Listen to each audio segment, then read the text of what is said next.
All right, everybody. Greetings and welcome to Conflict Radio. Today is June 30th, 2022, and I'm popping in here to say hi to you guys.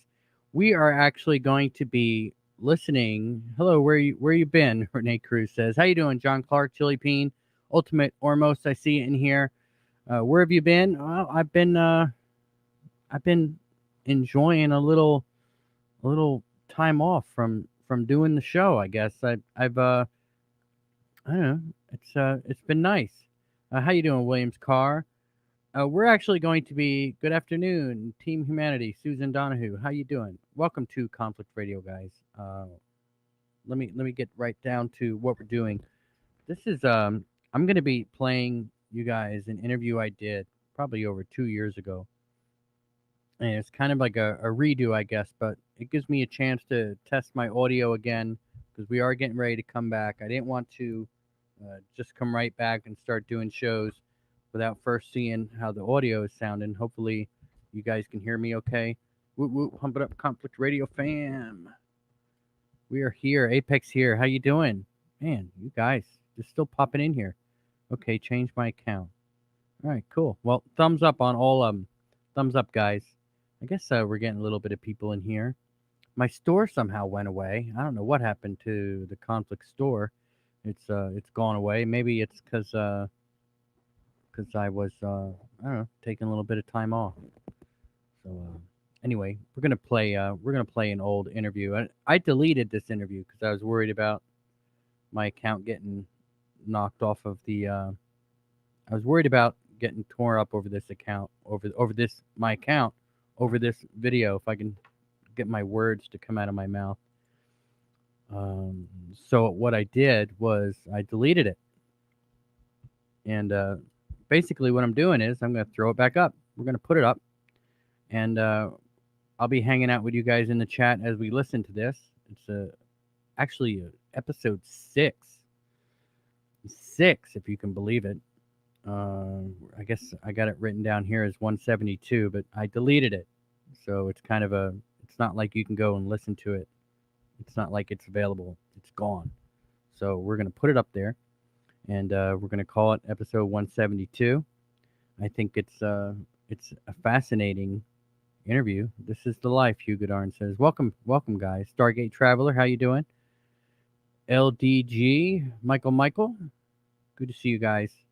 I'm glad you guys are hanging in and still visiting us and coming over here and checking out our videos. We are getting ready to come back. I think we're just going to go to one show a week. We're going to do it on Thursdays, but we're getting ready to come back and do an every Thursday show. And it was a nice little break. I guess I've had a nice little vacation. I'm actually getting over the Rona again. It's the second time I've had it, and I'm getting into buffering. Yeah, see, I mean, I don't know. I mean, everything seems to be. You know what? I'll plug it in once we get started. That's what I didn't do. I didn't plug it in, so I'll come over and plug in as soon as we get this started. Maybe that'll help. King Hukamundu, go to Stefan Gaja. So good to hear you again. Yeah, we're gonna be coming back. Hopefully, let me get this interview playing. I will be hanging out with you guys in chat. Let me get it playing so I can get it plugged in, and hopefully the buffering goes away. Give a thumbs up. It does help. Let's get right to the interview. Here's Marshall Masters, and we're going to talk about Planet X. Check it out. Welcome back to Conflict Radio. We are with Marshall Masters. Marshall, how you doing? I'm doing great. Nice to be on.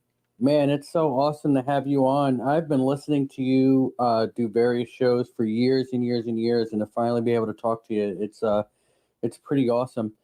You know, I've been, every day before I have a guest on, I'll research them. I'll go through all of the YouTube stuff. I'll do, pretty much a refresher on who I'm talking to, so I have an idea on the subject matter. And it's pretty obvious that we got to talk a little bit about Planet X. But then I came upon some Q stuff that I guess you've been working on recently, and I kind of heard of that before, and maybe we can get into that a little bit. But first off, go going into Planet X. What is going on with that? Well, Planet X is, do you want me to just quickly explain it for those who are new to the topic? Yeah, exactly. Like what it is, what's going on, where'd it go? It didn't go anywhere. It's coming, all right? I'm getting all kinds of emails from people. Well, I don't see all these videos about Planet X anymore. I don't see all these pictures I saw. It must have disappeared and gone away and been a mirage. And I always write them back and I go, hey, have you heard about COVID, self-isolating? Who's outside taking pictures, okay? There are still reports that are coming in. I'm still seeing good and solid imagery that's coming through. What's changed is that because we're isolating, there's just not that many people out there, capturing images of it. And but the one thing I would want everyone to understand is that there's a very cardinal rule about this. And this was given to me by Dr. Brian Marston of the Smithsonian Astrophysics Labs 20 years ago. And he said, Marshall, the failure to observe an object proves only one thing.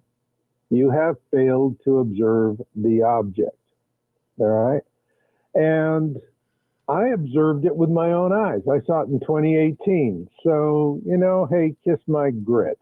All right? I'm not interested in proving anything to anybody. But let me give you the upshot to everyone. We're in a binary star system. And this is something that astronomers have known actually since 1940. Carlos Muñoz Ferrada, an Argentinian, I believe he's from Argentina, very, very, very, very good astronomer. And at that time, he predicted the existence of two objects in a long period comet-like orbit of about 3,600 years around our sun. And unlike our planet, it goes clockwise instead of counterclockwise.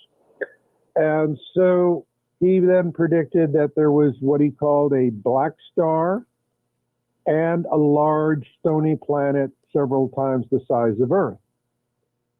That they were in, these two bodies were in orbit around each other.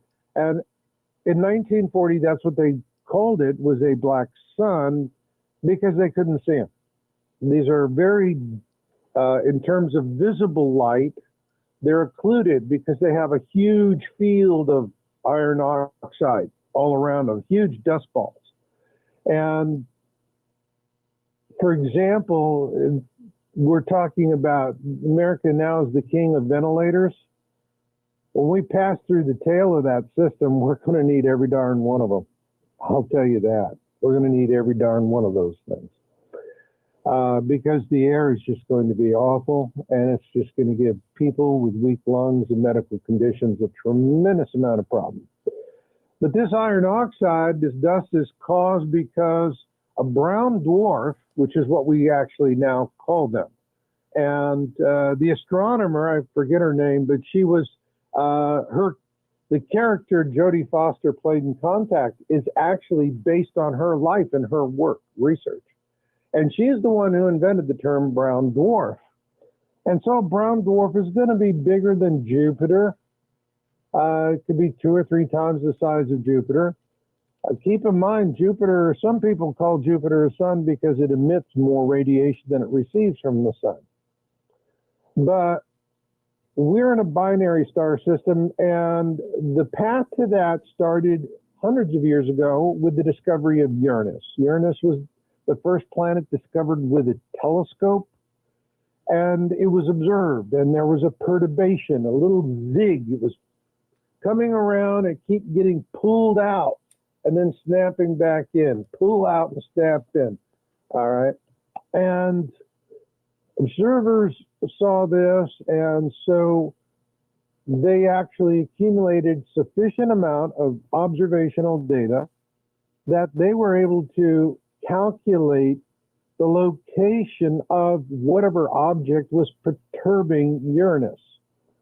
And they sent that formula to John Gall at the Berlin Observatory, and literally, and I mean, this is in the days when people were still using gaslight, and literally took the formula, sat down with his telescope, and dialed it right in, and within minutes, Neptune was discovered. First planet discovered purely with mathematics. And see, that's the story of Planet X. Planet X, after the Europeans found Neptune, they found that Neptune also was being perturbed the same way Uranus is. So then the search went from the Uranus perturber to the Neptune perturber, and they couldn't find it. Enter Planet X research in America. We take the forefront. Lowell Observatory. Percival Lowell, and he was a independent, wealthy gentleman, and he wanted to find Planet X. He wanted to find Neptune's perturber. And so he started the Lowell Observatory in Flagstaff to do exactly that. Now, it is believed in approximately about 1905, he actually imaged Pluto, but thought it was something else. And in 1930, Clyde Tombaugh of the same observatory, who was perpetuating the work that Lowell was doing to find the perturber, found what they thought was the perturber, Pluto. And there was an awful lot of excitement, and they figured, aha, problem solved, we found Neptune's perturber. But it was in, I believe, the 70s when moon Charon was discovered in orbit around Pluto.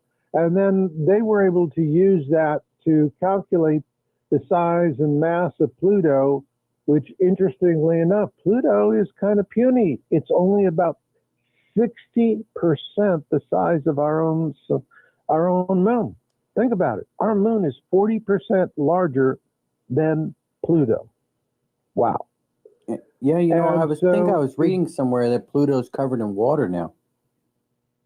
Well, that would be interesting. And Pluto definitely, when we first started researching Planet X, one of the things that we noticed in the reporting when Pluto it's in a long orbit, long elliptical orbit, comes in to the system and then swings around and goes way back out again. It's got a very long orbit. And when it's going out on its what's called aphelion leg to its furthest point of distance away from the sun, what astronomers have always been able to measure is that process of whipping around the sun increases the surface temperature. Except this last time, which was in the late 90s, I believe, this was about the time very close to when we began doing the research, was dramatically higher. They had never seen anything like it.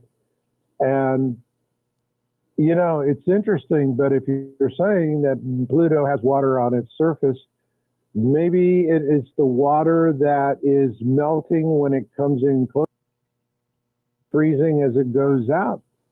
That could be that. That's an interesting thing to consider. Yeah, I'd like to follow that. Thanks for that tip. But what we have, though, is a binary star system. We have two suns, one large Sol, but the brown dwarf, which is astronomers named it Nemesis. There was Nemesis theory came out in the 1960s, 70s, in that time frame. I know because when I was in high school, it was the buzz. Everybody was fascinated with the prospect that we lived in a binary star system with two suns. And all of that conversation was very strong. And if you actually, we've documented where you go back into the media coverage, there was phenomenal media coverage about us being in a binary star system and about the existence of Nemesis, or what you call Planet X. And then in 1983, that changed. You see, the Pioneer probes were sent up to do magnetic surveys to determine if it was feasible that there was a large perturber out there. And that's what the Pioneer probes determined. So based on that feasibility, the IRAS satellite was put up. And it's an infrared astronomical study. And they just wanted to create an infrared map of our solar system and everything in it. And they were doing that, and this was in conjunction with ESA and in Europe, and particularly with the Dutch, they were very interested, and the Italians. And so IRAS is out there taking pictures, and boom, it images Nemesis.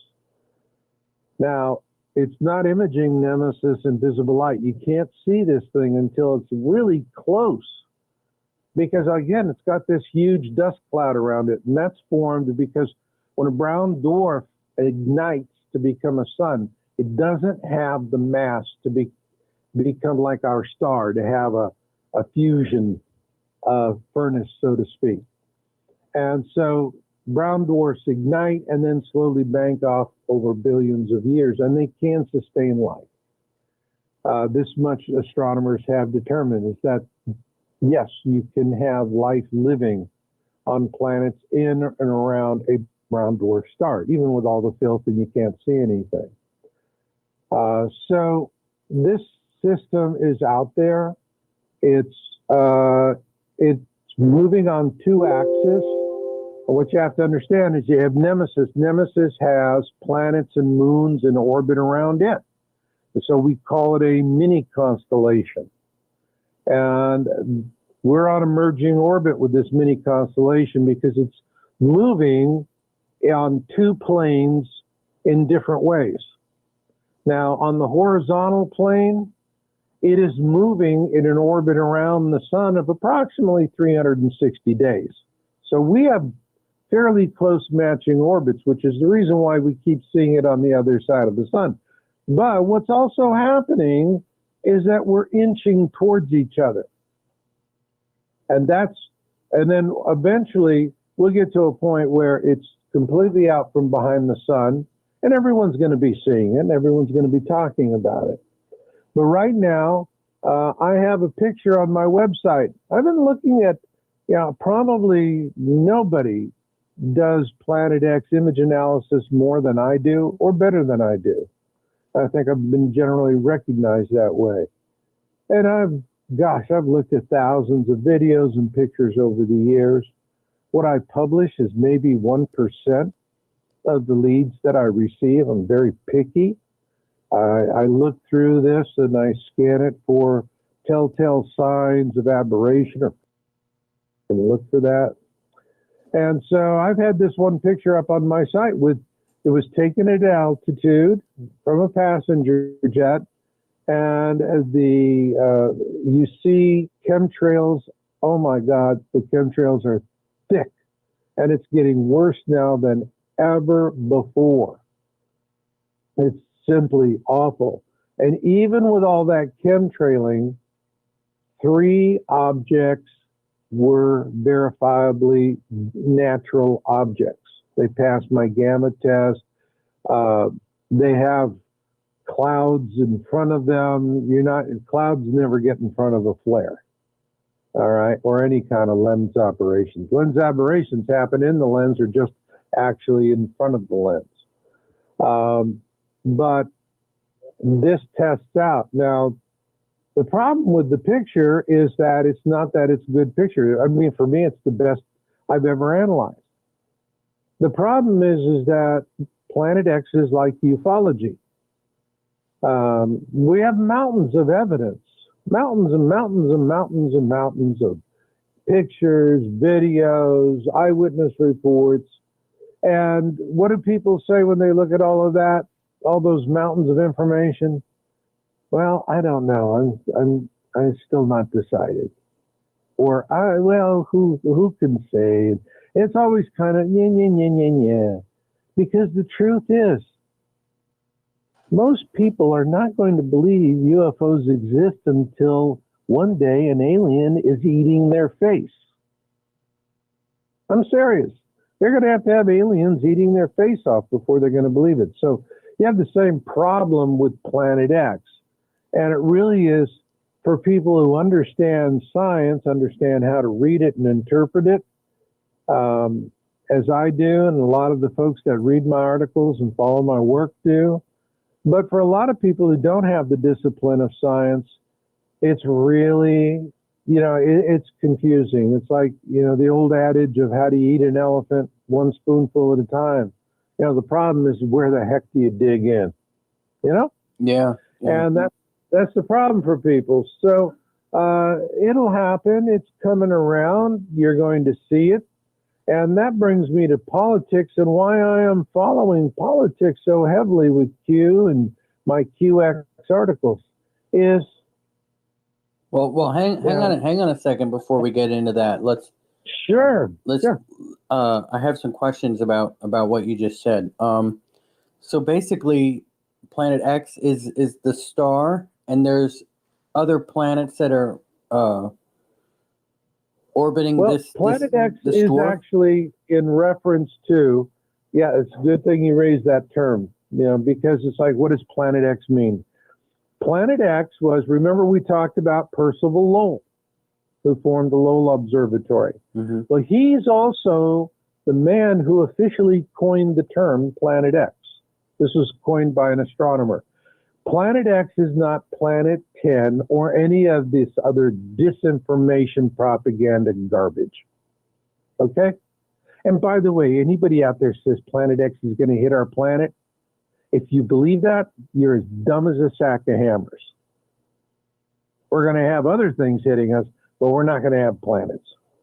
That's just propaganda from fear mongers, clickbait jerks, and whatnot. Don't believe that. But that's not to say we're not going to have a rough time. We're going to have a rough time. But anyway, the thing about it is that Nemesis, brown dwarf, has these planets around it. And the term Planet X simply means that an object or a planet exists by virtue of the way it interacts with other known and observable planets. And that's what Planet X means. So when they observed the perturbations in Uranus, they knew that there had to be another large planet beyond it, and they used those calculations to literally dial in on Neptune, zip, boom, easy as it could be. That's how good. So the math told them it's out there. The observations told them it's out there. It was the science that told them it's out there, and they understood the science. That's the important thing. The public just doesn't understand the science too well because, frankly, that's the whole point of cover-up. It's to prevent people from understanding this science. All right? And that's really what I feel is the big thing that I have to be up against. Now, when we talk about the term Planet X, and so that's the reason why I like to use the term Planet X system. All right? Yeah, it's a system. It's not just one body. You have Nemesis and moons and planets, of which you're going to have Helion, Arbota, and Nibiru. And then there's minor planets and moons. There's about a cluster of about 7 of these objects, as I recall, in the system. And it varies depending on who's seeing and seeing what. But I have always just focused on Nemesis and the 3 major planets, Helion, Arbota, and Nibiru. Nibiru is the outermost major planet. It's several times the size of Earth. And Nibiru translates to the planet of crossing, all right, which is, it's the one that when the Nemesis system is coming through, because it's coming up from the southern skies. It'll arc over our heads in the northern skies and go down again. And so because Planet X is the furthest most out, it's going to be the furthest inside our system as this mini constellation passes through. So this is what we have to look forward to in the future. And that is the story on Planet X. It is a term that says we know something exists by virtue of the science we have used to observe objects. It is perturbing or, some way interacting with these objects. Now, the question is the Planet X system interacting with Earth? Not directly. Indirectly, it is. Two things that we're observing indirectly and been tracking for years with my science articles. There's a steady increase since December 12th, or December 21, 2012, Mayan calendar. People think that was a hoax. Farthest thing from the truth. The Mayans were giving us a harbinger. They said, when you see a celestial alignment from a given place on this day, start preparing. Hell's coming to visit. Clean the guest room. It's going to be a long one. All right? Mm-hmm. And that's exactly, because right after that, from January 2013 on, we've been tracking the numbers for earthquakes of all magnitudes and observed fireballs, and the growth has been exponential. Exponential. As in, remember Coyote, Roadrunner? Mm-hmm. Okay?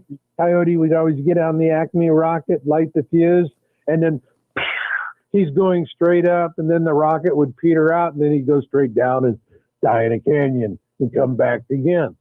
All right, always great fun. Well, since January 2013, Coyote's been on that Acme rocket, and it ain't running out of fuel.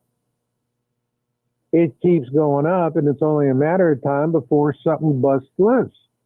And that's just the way that is. So what's causing the fireballs? What's causing the earthquakes? Let's talk about them separately. Fireballs is you have this system, the Nemesis or the Planet X system, whatever you want to call it, but it's coming through. And imagine like it has a bow wave. You see ships at sea, and the dolphins love to get in front of those bulbs on the front of the ships because of the way it pushes the water, and they get a free ride that they can race through the water so fast and so effortlessly. So for them, it's a real thrill ride. It's an e-ticket at Disneyland. But with Nemesis at the core of the Planet X system, what you have is it has a ball of dust and debris around it that it's like our Oort cloud. It's a residual of the creation of our system. And the same thing holds true for the Planet X system, or constellation if you want.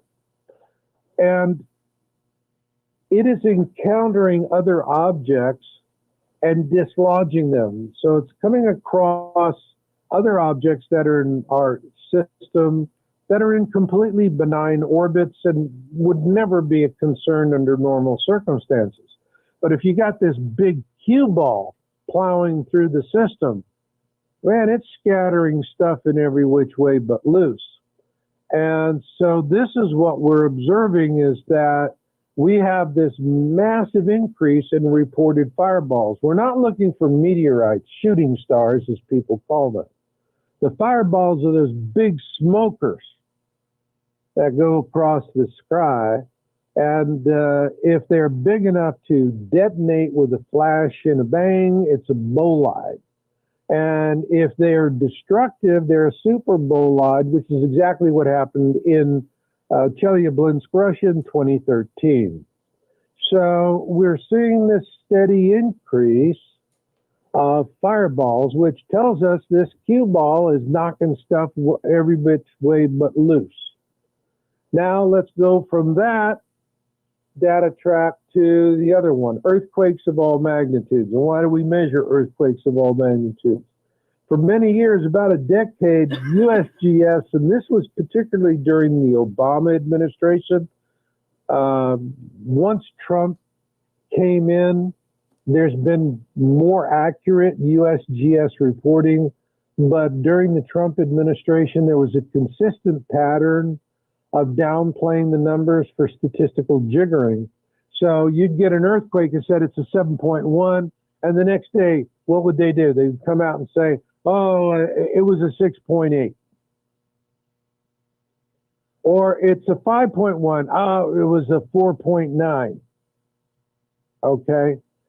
People think, oh, that's not such a big thing. But what they do was the whole narrative they were building is there's not been an increase, because they would say, well, we have not seen a huge increase in 6.0 magnitude or greater, or 5.0 magnitude or greater. And they would have these arbitrary cutoffs because they were jiggering the numbers down below the cutoff. So when we took and we went to earthquakes of all magnitude, the jiggering is completely obliterated. It's not meaningful anymore. And what we're seeing is there's this continuing pattern of this exponential rise in earthquakes. I mean, we just had a big one in California, okay? Yeah, Mexico too, I think. Yeah, and so we're having all kinds of problems, but why is it we're having all of these increased activities, earthquakes? But let's talk about the other things. We're talking about a lot of volcanic activity. I can remember when I first started doing research, there would be 40 active and erupting volcanoes in a year. That's over a span of 12 months. Now we never fall below 40 active volcanoes a month, not a year. Okay, let's put that in perspective. So that is the result of energy. Where is this energy coming from? That's a simple answer. Why are they chemtrailing? They are chemtrailing with aluminum because they want to reflect light back into space, particularly the radiation that is in the photons of light. And it is this radiation that strikes the Earth and is going into the Earth deep down, and that's changing things. And this is what Edgar Casey told us, that the pole shift that's going to come would be the result of these changes in the magma in the core of the planet. And what we've been reporting and we're working on right now is that there's a clear pattern that with this increased solar radiation, due to increased luminosity, and by the way, the sun is getting brighter. It's little, but a little goes a long way, and you can verify this yourself. So we have this growing solar luminance. The solar luminance is putting more radiation into the light. The more light is more radiation, and so where is it going, and how is it manifesting? Well, the radiation is going into the core of the planet. It's not changing the temperature of the magma, and it's not changing the volume. What it's changing is velocity. How fast is the magma moving beneath the lithosphere? That has changed dramatically, and we're tracking that with the earthquake data sets that we've been using for several years now and have been monitoring. And so I call this crustal undulation. Imagine the crust of the Earth is like the top of a jello mold, and you're walking and the mold is wiggling as you're walking with it, all right? Well, that's crustal undulation because the velocity is causing this unevenness, and so the result is we see sinkholes, land tearing, and earth trumpeting in places and in ways never before known in recorded history. And so all of this is happening beneath our feet. It is the veritable sniffle before the sneeze. And so when I get these letters from people that are going, I'm a consumer and I want instant gratification. If it's the end of life as we know it, I want the date so that I can go max out my credit cards before everything hits the fan.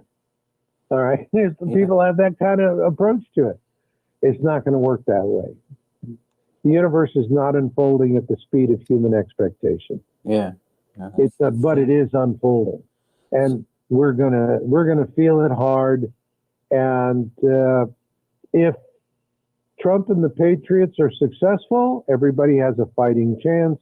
And if the globalists and all their minions, including the Democrats and a lot of Republicans as well, if those people prevail, then you have a 5% chance of surviving. I'm serious. That's it. You have a 5% chance of surviving. And if you do survive, it is likely you'll be a slave for the rest of your life. All right. So let's not go right into that just yet. I understand. I have you can hear me okay?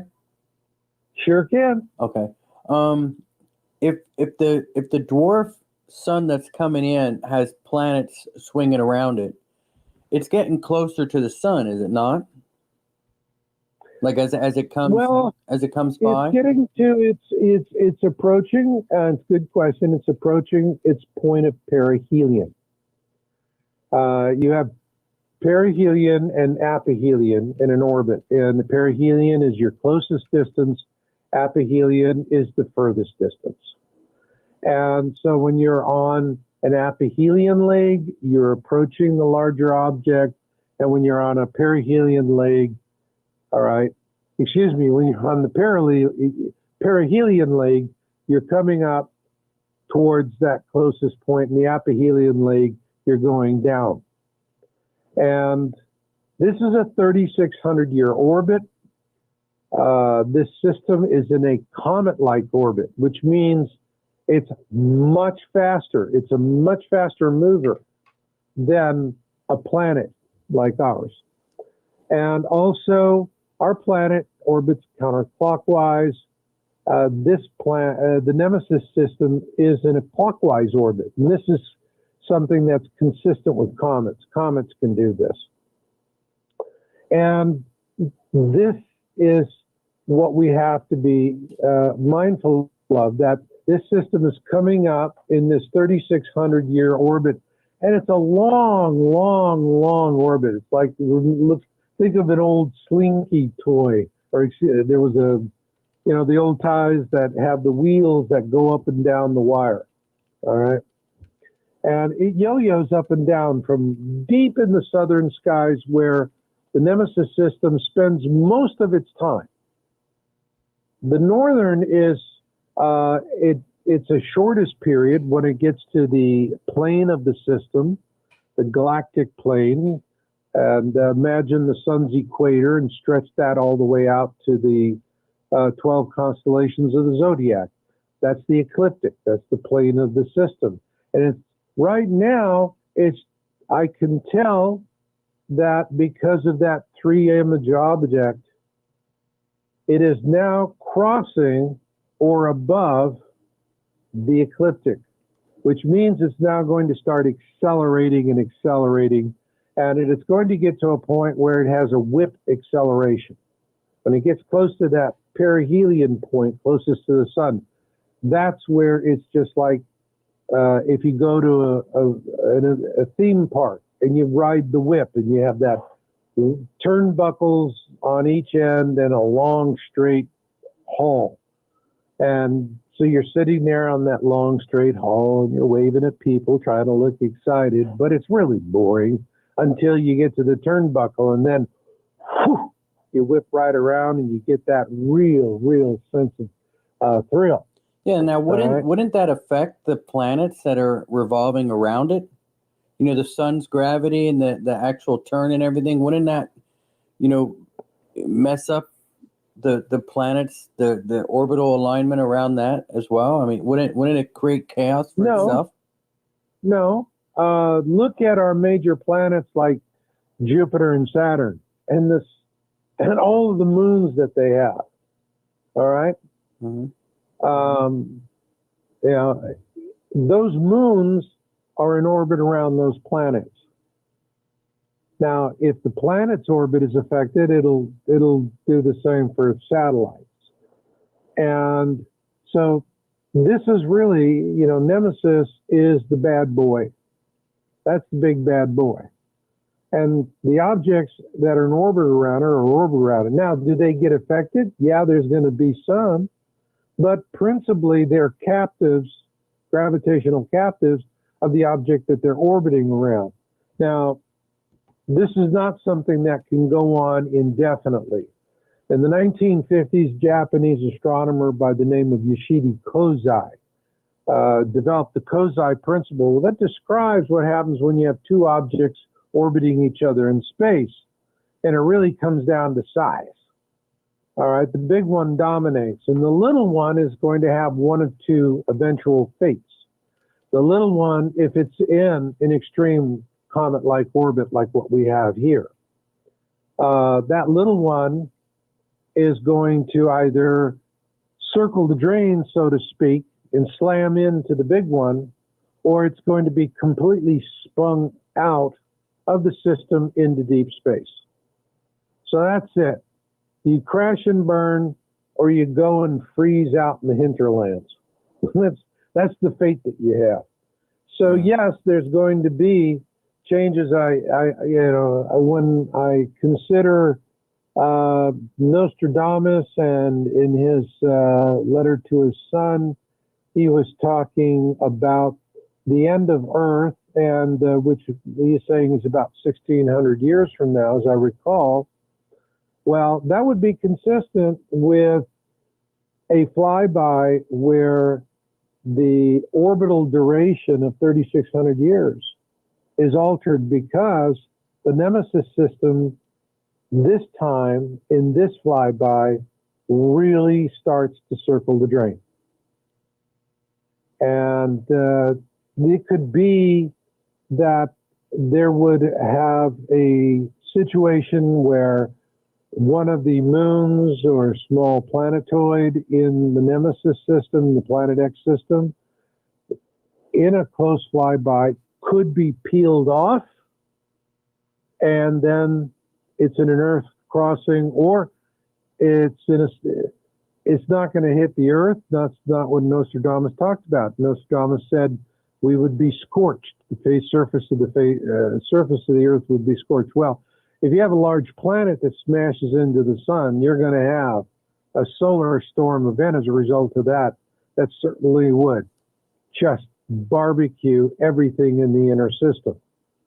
And Earth would be looking like another Venus or a Mars after that. Yeah. Well, unless we got lucky and we were on the other side. Absolutely. Location is everything. Yeah, That's what they say in real estate. Location. we could get lucky and the whole thing would eject the other way. That's always a good thing. We could get lucky, but that's not what I'm hearing. In 2008, Bob Dean, and he's a whistleblower. He learned about. See, I worked with whistleblowers on Planet X, and these are typically high-ranking sergeants, and they were the ones where you would have, these vaults with all your secrets. You have a secrets vault. Well, somebody's got to be the librarian. Somebody's got to operate that. So if you're an officer, you have your different security clearances. You walk up and say, I need this document. Here's my clearance, and there you go. Well, these sergeants were the ones that were doing all this stuff. And they weren't typically all that busy. They'd have huge amounts of free time. And what did they do? All of these guys started doing the same thing. They had the keys to the kingdom.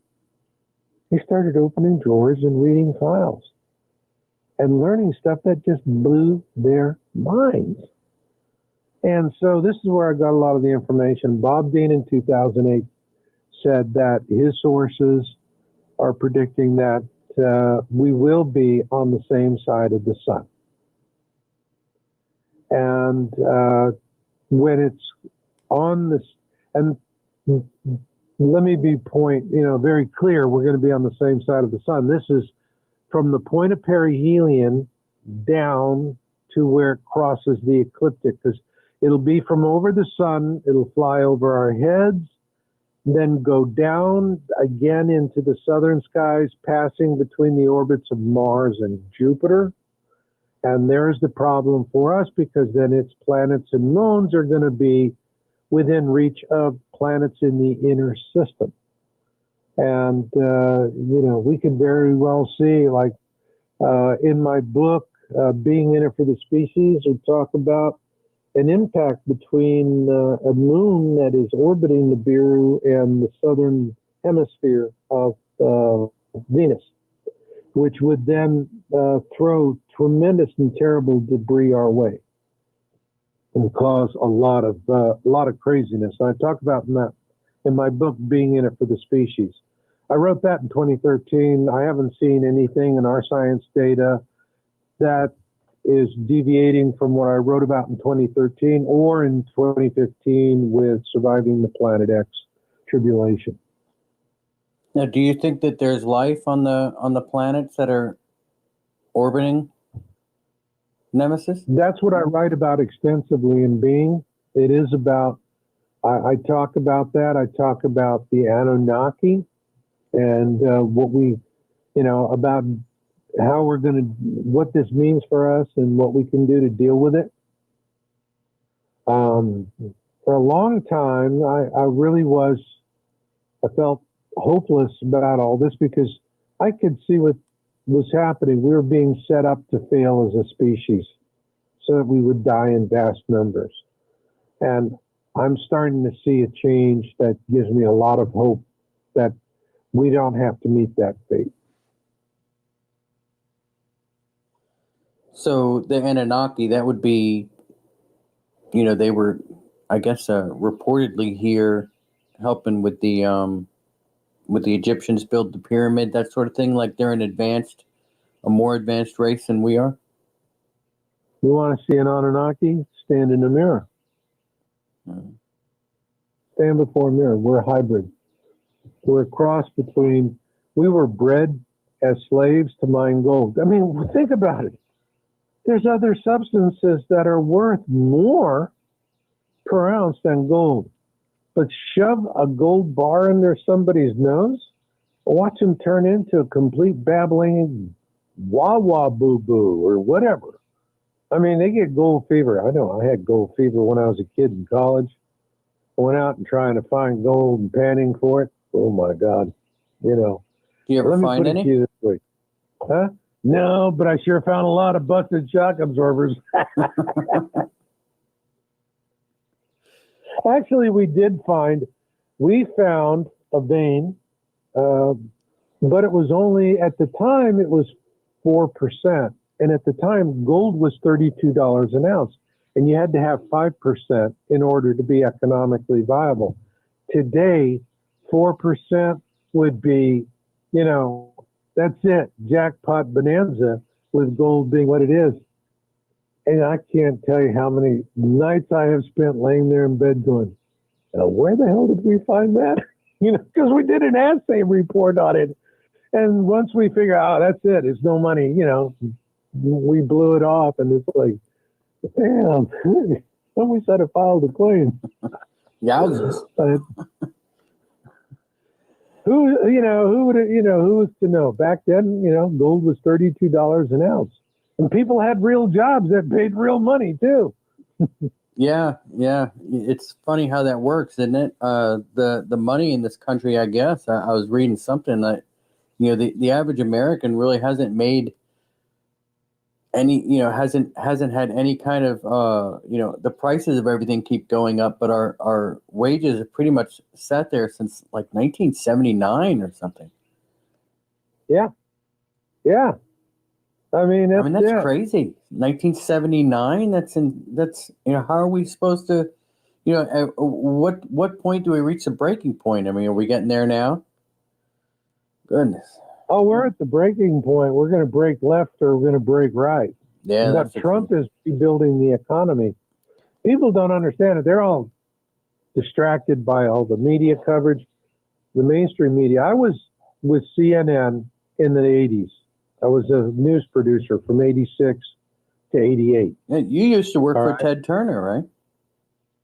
I was under Ted Turner at the time. I can tell you that when I look at the CNN of today, I see a seditious propaganda mill. I don't see a real news network.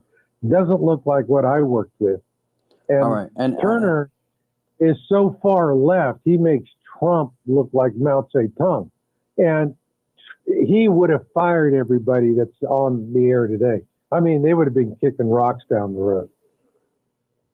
He would have fired them all, because when I was with CNN, you verified your sources. I mean, you had to do it the right way because they were competing against 50 other major news outlets. You had huge radio stations in Chicago, New York, Los Angeles. They were so big, they had their own international correspondents. You don't see that anymore. Okay? It was. I mean, because what happened was after all of the presidents after Reagan and before Trump were globalists. And the first thing you have to do is you have to be able to dismantle the truth mechanism for people. And it was getting control of the fourth estate. And so to do that, they eliminated all the anti-concentration laws. Used to be you could only own like one company could own, I think, 7 different news outlets. And that was it. And it was in a mix. And it worked extremely. all right, let's just take a quick break here for a sec. We'll be right back after this. And we are back. Marshall, you still with us? Yep. And we lost you for a second there. I think we started talking about stuff that, to be honest, people really don't like us talking about. I've been doing, I was thinking about this episode last night when I started getting into this, and I thought, you know what? I don't know if I want to talk about Q and QAnon and the deep state stuff that's going on. I don't know if I want to talk about it because, it's frowned upon so much, and it really is a divisive topic. But I just don't understand. I just don't see how I would be doing justice if I was to just ignore this as a host. How can I just ignore something like this? So, if you don't mind, could you explain to what is QAnon? Well, QAnon right now is the most popular media on the planet. More people are following Q on 8chan in terms of audience size. The audience for Q is larger internationally than all of the mainstream media put together. And if you're going to research Q, you're going to find over 2,500 attack articles that have been published specifically by the left. Who is Q and what is the meaning of all this?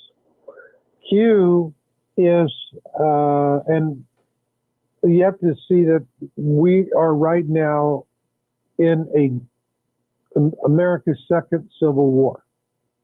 And it's part of a much larger freedom movement. So if you're looking at MAGA, Brexit, Yellow Jackets, these are people who are wanting a freedom movement. And for those people who are saying, smearing it, accusing it, ignoring it, scoffing it, answer me one question.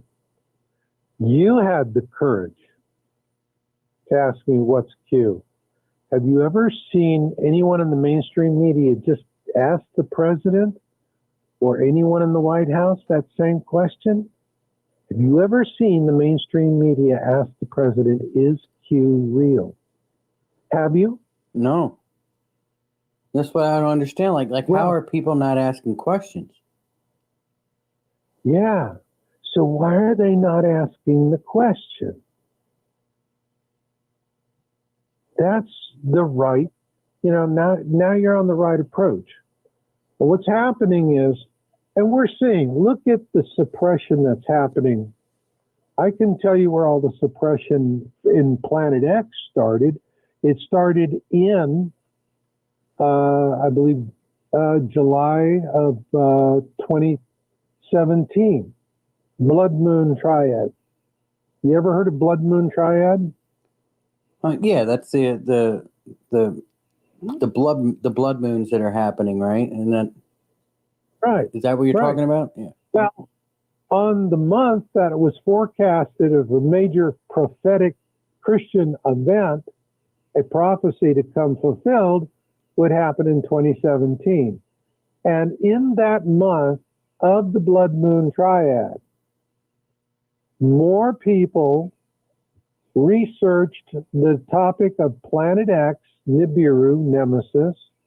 More people in that 1 month researched it. And here's the interesting facts. That 1 month volume was greater than all of the search inquiries since Google was formed and went live on Planet X. And I'm including the entire 2012 Mayan calendar period. In 1 month, more people read about Planet X than in the history of the world. And here's the other fact that's interesting. They were all Christians. And when the deep state globalists saw this, it made their skin crawl, because if there's one thing they fear, is that Christians would set aside their differences and come together on something, an agreement, find a consensus. And that consensus turns out to be Planet X. It's a unifier amongst Christians, and that's it. You no longer have these, Catholics on one side, Protestants on the other side, and you know exactly why there's been a Northern Ireland, okay? You don't have this divisiveness. It's one topic that all Christians, of no matter what walk they come from, they all agree on it, and they all come together on it. And ever since then, guys like myself have been under constant steady suppression and attack. So I'm very sympathetic with your thoughts of saying, I don't know if I want to talk about this, because a lot of people catch heat, okay? I sure caught the heat. And it has been unrelenting, and it built to a crescendo. And I'm talking about, I'm not the only one. See, the whole strategy since 2017 has been very simple. The deep state, the mainstream media, the social mafia, the social media mafia in Silicon Valley. It's been a very simple strategy. If you push fear, they don't care. They don't care what kind of fear you push. All right? They just want you to push fear. If you push fear, they'll push traffic to you. If you do not push fear, they will push you under. And so what they have done in the Planet X field is that they have really eliminated or pretty much silenced all of the objective voices. And what you have is a lot of fear porn and clickbait, and that's intentional, because fear porn and clickbait is salacious. It's designed to move traffic, but in the final analysis, it's empty-handed. And when people look at it and look at it and look at it and follow it and follow it and follow it and follow it, and then they feel like they're eating lettuce. You got to eat a ton of lettuce to get a few net calories. And they feel like they're eating lettuce. And at a point, they just say, well, this is just all contrived nonsense. And they go off. You see, it used to be, for guys like me, my audience were the people who got tired of all the clickbait, and they were just looking for folks like me or Shep over at IntelliHub, who were just, reporting the science and trying to explain things without all the hype and the fear porn and the salacious speculation and all this nonsense. We're the kind of people, one thing you're not going to hear from someone like me is I'm going, oh, wow, look at that. Is that amazing? Hey, what do you think? Say in the comments below. That's such happy bullshit. People who have the nerve to say that have no respect for the intelligence of their audience or of their need to be well informed on the most critical topic of the day. And that's just the way it is. But it's going to change. Because Trump signed an executive order. You know, Twitter, it was just like, wait for him to go a bridge too far. Wait for that straw that breaks the camel's back. We've been complaining for 3 years about social media, about the Silicon Valley mafia, and finally they went a bridge too far. Then Trump signed an executive order, and they blew it off. Oh, well, it's blah, blah, blah, the blah, blah, blah. Judge Napolitano came out and panned it, hadn't even read it, came out and panned it. You know, that's the thing about Napolitano. He plays by, so that guy is not loyal to anybody but himself. He plays both sides of the street. He's just wherever, he's an entertainer. He's a bullshit guy. You want somebody who's going to tell you what really is happening legally in Washington, Debbie Georgiados. Can we talk? That's who you listen to. Those are the kinds of people you listen to. You know, not Napolitano. He's a freaking clown. That's all he is.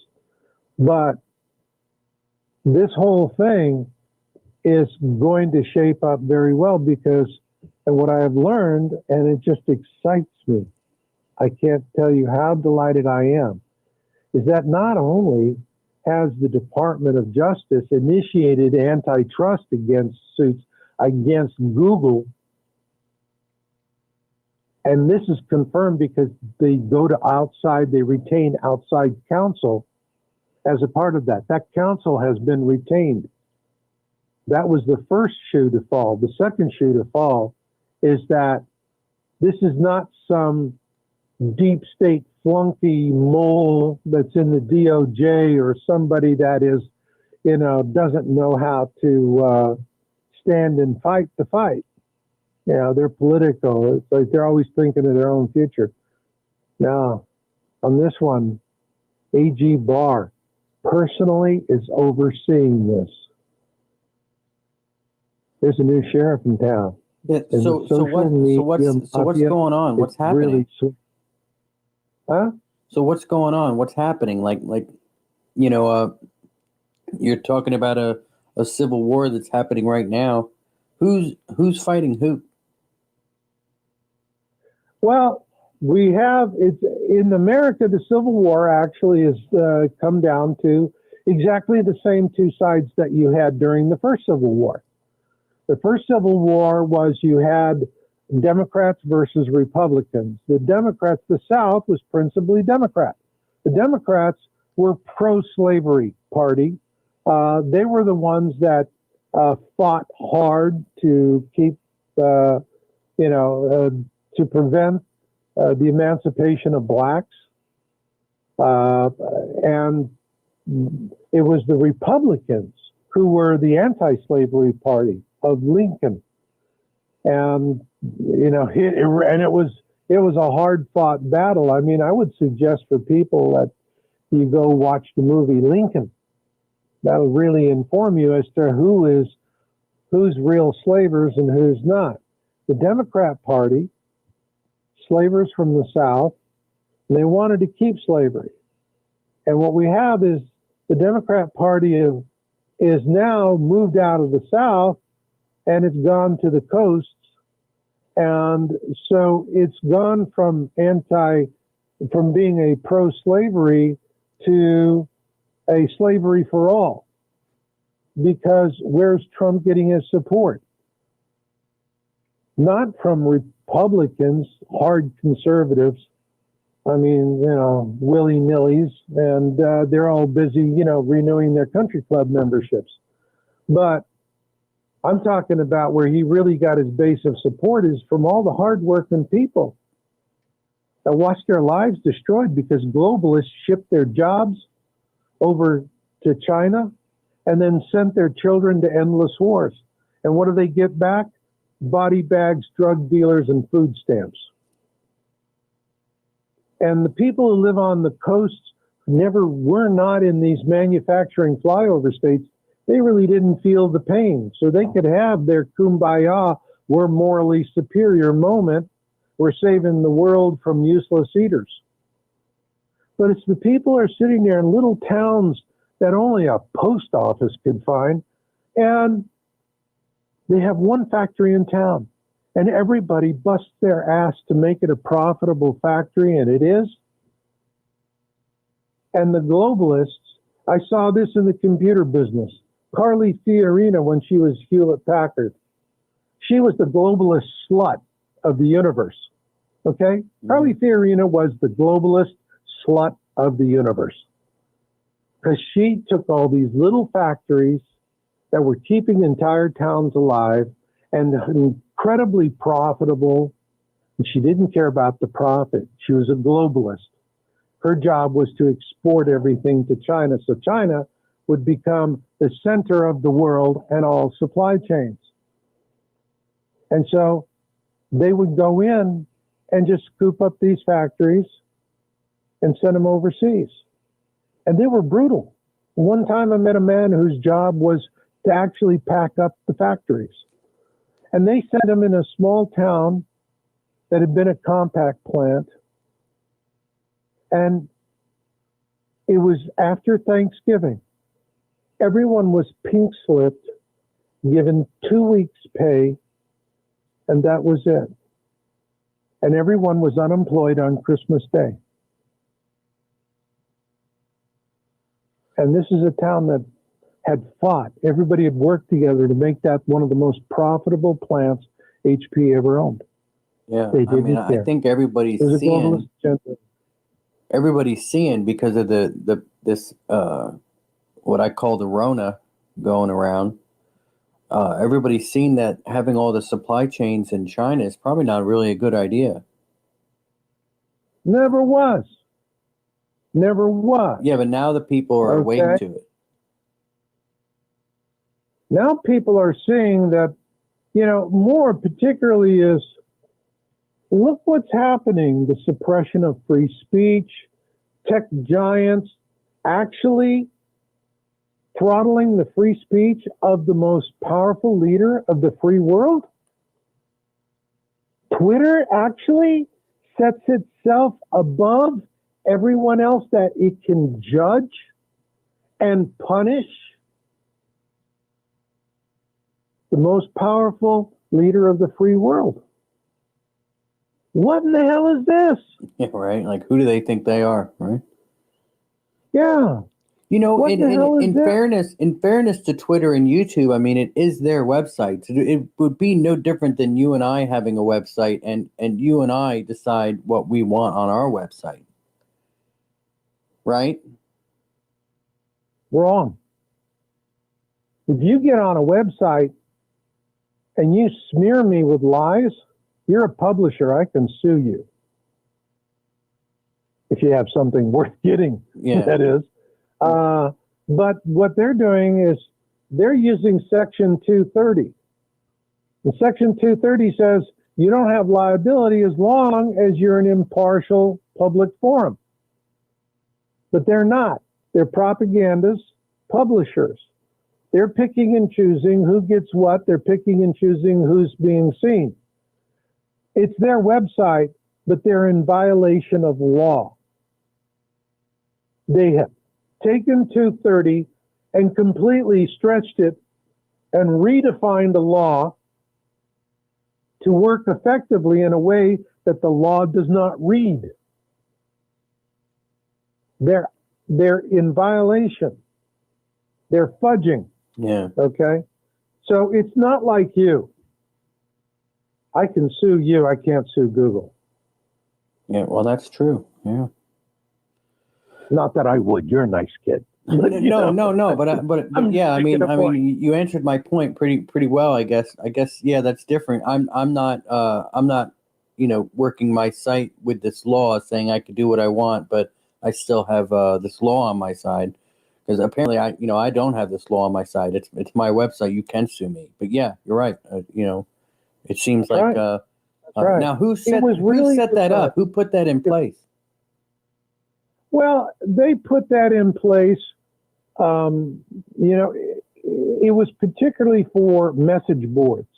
In the 1990s, this was the big meeting place for people to share opinions were message boards. And at that time, this was before Simple Machines Forum, and there were some proprietary models, Discus and so forth. And I used a lot of these message boards where you have a lot of people coming and sharing their opinions, like on Planet X Town Hall. And so we were actually Section 230 compliant 6 months before the law was passed. All right. And I had set, very clear terms of service and rules and what you could do. I mean, my philosophy is, hey, if you want to write a post about the 5 things you need to know about gay extraterrestrial marriage, have fun. Do it objectively. Don't attack. All right? Mm-hmm. Be factual, verify your sources, be a responsible netizen journalist. And so the Planet X Town Hall was, for many years, for a decade, it was a tent post in the Planet X community. People knew they could go find honest conversations. Maybe they weren't finding the depth or what they wanted specifically, but what they did find was honest and straightforward. All right. And now the Planet X Town Hall is not doing well because the lady who was the administrator has a raging case of Trump derangement syndrome.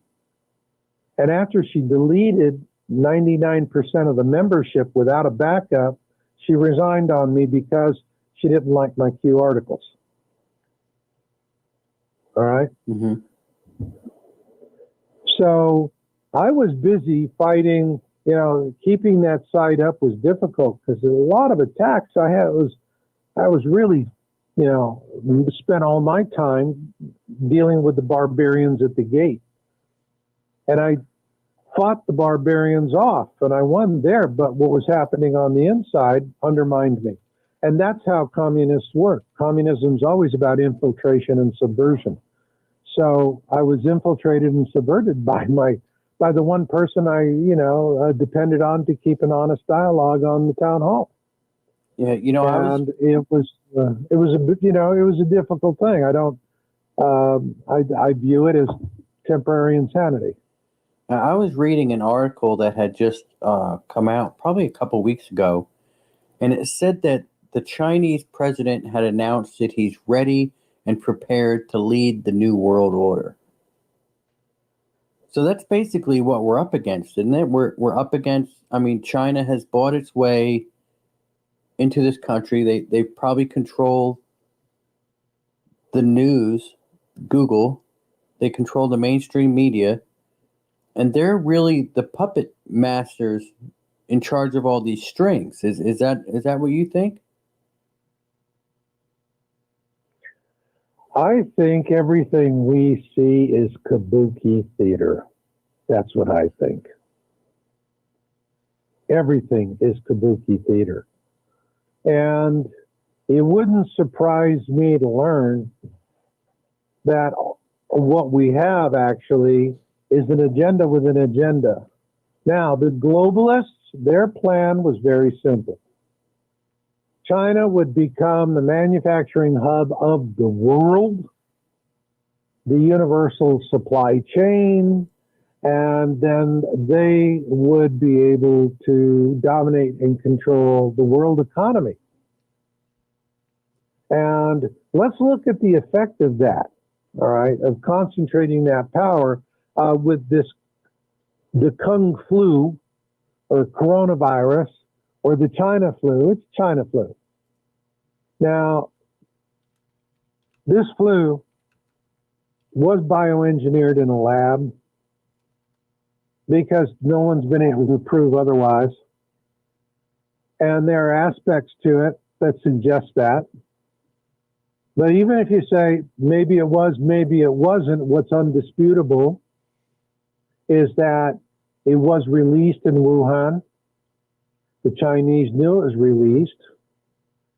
And what they then did was they started buying up all of the stockpiles of PPE in the world, protective personal equipment, gowns and masks.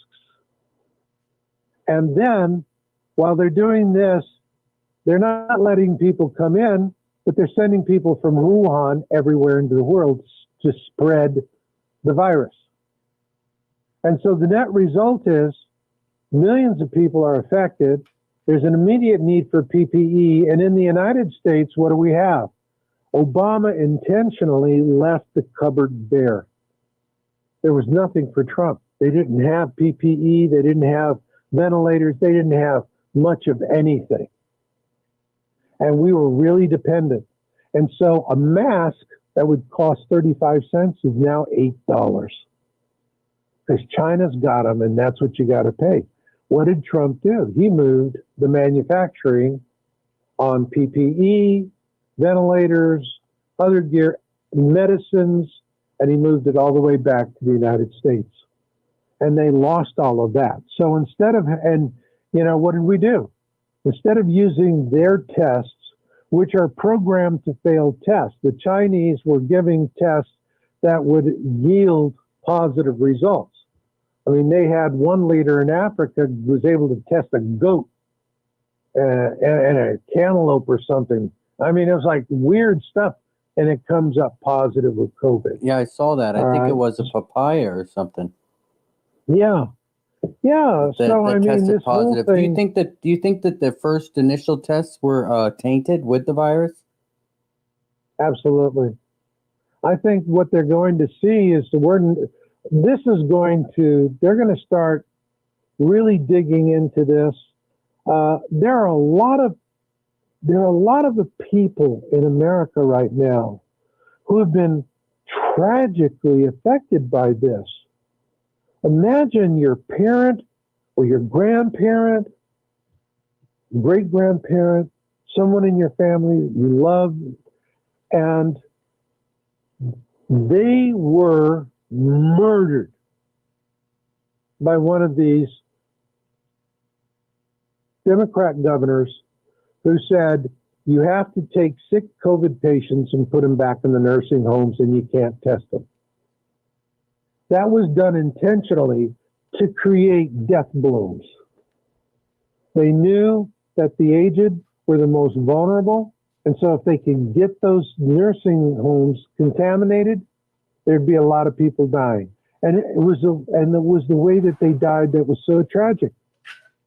They couldn't die with their loved ones standing around them. They couldn't hold hands. They couldn't feel a kiss. There was no words whispered of tender love, no being a family together. These people just died alone with no care. And their families were hostage to this vile corruption. It was unnecessary. We had hospital ships in Los Angeles and New York, virtually unused. But these people were sent to die for the sake of statistics. Yeah, I mean, all they had to do was send these. If they just sent the elderly patients to the ship or to the field hospital in Central Park, then they could have saved a lot of people that were in these nursing homes. It seems. That's right. And but it wasn't. Yeah, I don't understand why they did that. What they wanted was numbers, huh? I said I don't understand why they did that. Yeah. Numbers. It was numbers. Let me tell you my own personal experience. I had COVID. Okay? And I know exactly where I contracted it. Exactly. In a hospital screening room. I had, this winter coming up, I decided I didn't want to have any colds or flus. And so beginning in the fall, I started taking every day a regime. First thing in the morning, I'd have take an airborne tablet, 1 gram of seed, drop it in a cup of hot water and have a tea. And then I'd have a large dose of chelated zinc. So it's chelated zinc and Z every day. No, I had no cold, no flu, no nothing. Nothing. I was completely impervious.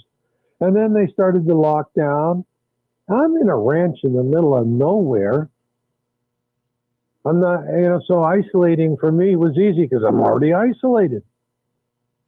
But I had to go for a minor surgical procedure to the emergency room, completely unrelated to COVID.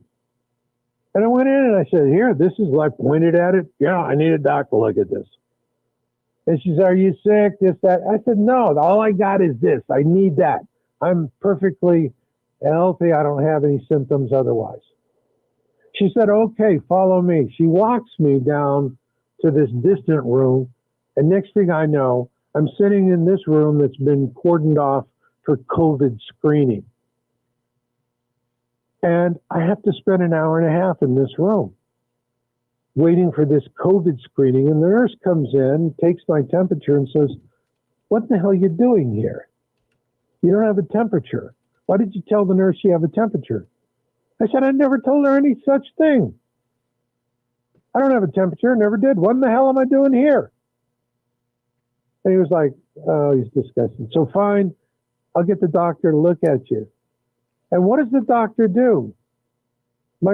Instead of doing my procedure in a regular area of the emergency room, it was a minor procedure. The doctor did it right in the COVID-19 screening room. And 12 days later, exactly, boom, I come down with symptoms. But because I'd been doing this prophylactic treatment of zinc and vitamin C, when it did hit me, it only lasted about 6 hours.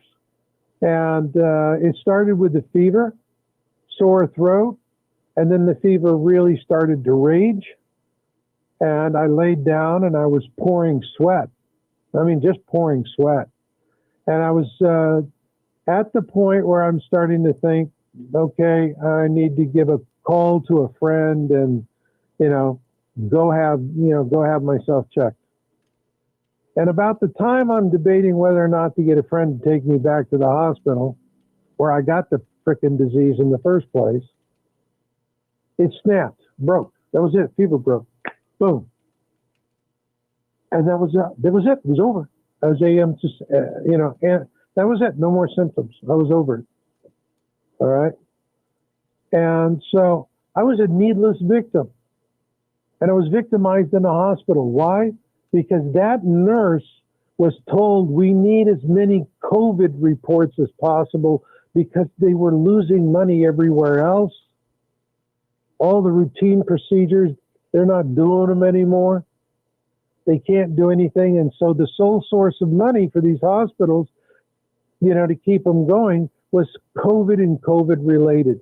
So if you could get a COVID patient report, a suspect, you could get a COVID treatment. If you got them on a ventilator, cash cow, ka-ching, ka-ching, ka-ching. So everything was set up to financially reward the bad behavior of hospitals to help create a false impression. So this was very much a pandemic. And I experienced it firsthand. And when I talk with people on the left about this and I share my experience, it's like vapor trails. It's like mountains of UFO pictures. We'll see about that. Who knows?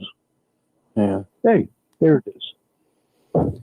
So what do you think Q is trying to do? Q is trying to free us. What's happening right now is a global freedom movement. I call it the Great War to End All Slavery.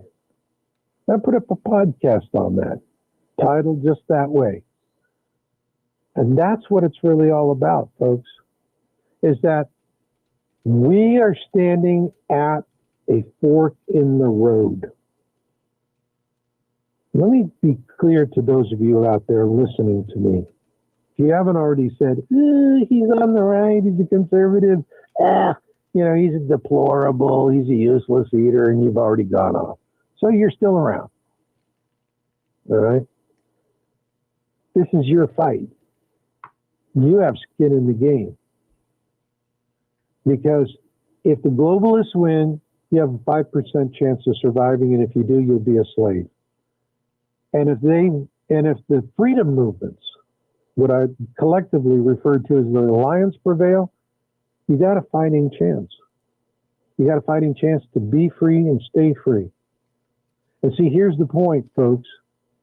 Freedom is not something you order with Amazon Prime. Freedom is something you fight for each and every day. And the minute you stop fighting, evil will prevail. And that's the lesson America is learning right now. We've been good little consumer bees and we've been asleep at the switch. And now we're starting to see how deep and dark this rabbit hole is. And these people who hold out their moral position that subordinates us as useless eaters. And what are they doing? They're burning down cities, pulling down statues. You see Democrats taking a knee to these violent protesters who hurt people, kill people, destroy businesses, destroy homes, destroy everything.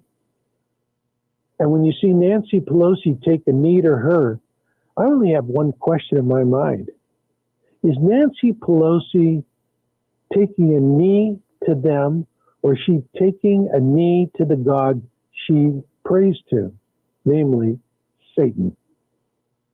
Yeah, think about it. That's a whole nother way of looking at it. The whole good versus evil. And I'll tell you, when we first started this coronavirus lockdown, everybody was all, "Oh, Tiger King! Remember the Tiger King this, Tiger King that." And it seems like what happened after that is that my wife and I, we watched this show called Out of the Shadows on YouTube. Have you seen that? Not yet. It's about how the CIA started up a project to infiltrate the TV and the entertainment industry and everything else to basically oh yeah, familiar with that, yes. Yeah, like run, to basically program our minds into believing certain things about the CIA or about the planet that we live in. Everything about life, we're basically learning because the CIA wants us to. It's all about. That's right. It's all about. It's something called. I think it was Project Mockingbird. I think I could be wrong, but I think that's what it was. And there's actual proof that this is going on today, and it goes to explain how,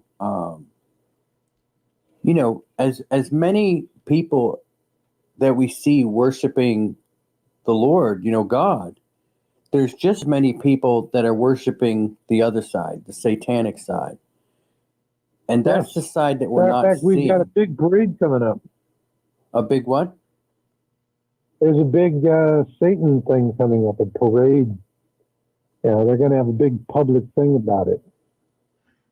Well, I mean, a lot of this is kept in the shadows, I guess. And what do you think about Q as far as it seems to me that I've gone and looked at some Q posts. It seems to me like it's really religious.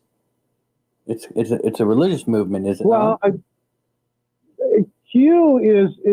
The Q movement is dominated by Christianity, but it is a movement that is not solely Christian. And to its credit, with the Q movement, people all around the world from different walks of life, different faiths, different beliefs are part of this international movement.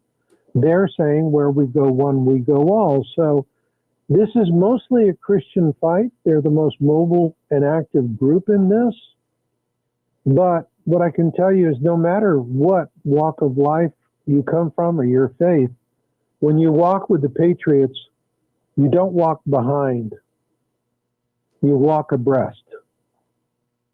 And that's what's really important. Everyone walks abreast. And so, yes, this is largely, remember I told you, blood moon triad, all of a sudden planet X, Christianity mobilizes. All right, there you go. And there is, I mean, they can't talk about this. Trump could never come out and say anything about planet X without definitely, that's it. He'd be toast. But well, it's because, you know, a lot of the scientists are on doesn't board know with, about it. Huh? a lot of the scientists are on board with the opposite of that. You know, you get a lot of scientists, and those scientists are only going to get the government funding if they do and say what the government wants them to do and say. Isn't that true? What's worse than that? It's worse than that. Years ago, there were a group of astronomers who were actually working on this very heavily, and they were taking a ski lift to the observatory, and they were all in this one ski lift, cable car, and they're riding the cable car, and an American A7 intruder, supposedly on a training mission, all of a sudden comes in, flying right down on the deck, and cuts the cable with its wing. The cable car falls to the ground, and everyone on board is killed. And deep space astronomy was devastated that day. Deep space astronomy was totally devastated. That was a huge loss of talented people. And this was what observatory was this?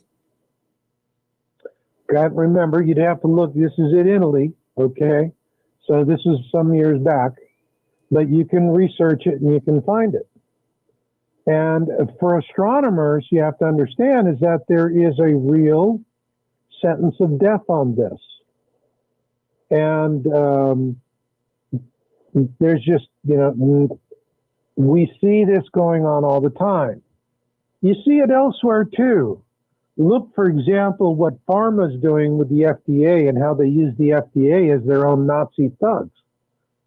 And you have companies that are selling natural solutions that really cure health problems. And they're destroyed. And these doctors die these bizarre, ugly deaths, stabbing themselves in the back 25 times before they throw themselves off of a high-rise building. And then it's labeled suicide. All right. So we see this kind of stuff happening, these kind of controls. And, when you have people say, well, that's conspiracy theory, that's conspiracy theory, that's conspiracy theory, that's conspiracy theory. Do you know who invented the term conspiracy theory? Well, it was the CIA. Yes. And they invented it to discredit whistleblowers and honest people speaking truth to power. Well, it's pretty interesting to hear about this. When you accuse somebody of being a conspiracy theorist, you're saying, this is an honest person, don't believe them. That's literally what you're saying when you use the term. Yeah, like, how dare you question what we say? Programming. Yeah. Yeah. That's how deep the programming is. But it's going to change. People are waking up. They understand you can't buy freedom with Amazon Prime, that there is a price to pay. And the silent majority is becoming a much bigger silent majority. And people are looking at what's happening. They're afraid to speak. If you do, you can be completely and utterly destroyed. I mean, it is just, let me just read. This is, I just put up an article why I'm hanging up the phone on my liberal friends. And in there, I have a quote from Kamala Harris. on June 18, 2020. And Kamala Harris said this. She said, and once Trump's gone and we have regained our rightful place in the White House, look out if you supported him and endorsed his actions, because we'll be coming for you next. You will feel the vengeance of a nation. No stone will be left unturned as we seek you out in every corner of this great nation. For it is you who have betrayed us. Kamala Harris. Yeah, I heard her say. Yeah, I heard that. I did see that. That's a pretty ballsy statement. Ballsy? That's what I don't understand. I don't understand how these people. That is an outright threat. That's not ballsy. That's outright intimidation. That's KGB. That's FEMA cops showing up at 1 o'clock in the morning to bust you. Yeah, for what? For having an opinion? Yeah. Because this is the age of communist social re-education camps. And we already have them all across the country and have for decades. They're called colleges and universities. Look what happens to conservative students. The abuse, the horrible abuse that they get. But what do we have? We have schools that are way overpriced, children in debt bondage on student loans they can never get out of from bankruptcy. The whole educational system has been corrupted by the communist strategy of infiltration and subversion. Yeah, and we're dealing with that. I definitely think that this country has been infiltrated. Right, but all of this works as long as nobody knows what's going on. If nobody knows what's going on, this all works like it's clockwork. It's clockwork. And the communists do it again and again and again and again, have over the years. And what has happened is with Trump and the Patriots, they've thrown a total wrench in the works. The globalist plans are meeting resistance and they're floundering because everything they're doing to attack Trump is failing. But if the Democrats win, the nation will look like Seattle. It's as simple as that. Yeah. And there's going to be a lot of people in denial, and a lot more people are going to go, hell no, screw this. Do you think it's going to come to an armed conflict? I write an article in there that says the White House must burn. And right now, and I lay out the reasons why. Read the article, why the White House must burn. And what do we have right now? They have already tried in Washington to set up another one of these free zones. Okay? Yeah, like that's they did in the Seattle. Black They White want House. to do another. Pardon? Or the Black House, I think they're calling it, right? The Black House, whatever, and all this stuff, and they want to take over. The first time that they were going to do this is Antifa is it follows. It is financed by George Soros. Soros is a World War II Nazi collaborator. Has hated America all his life because he's a devoted Nazi.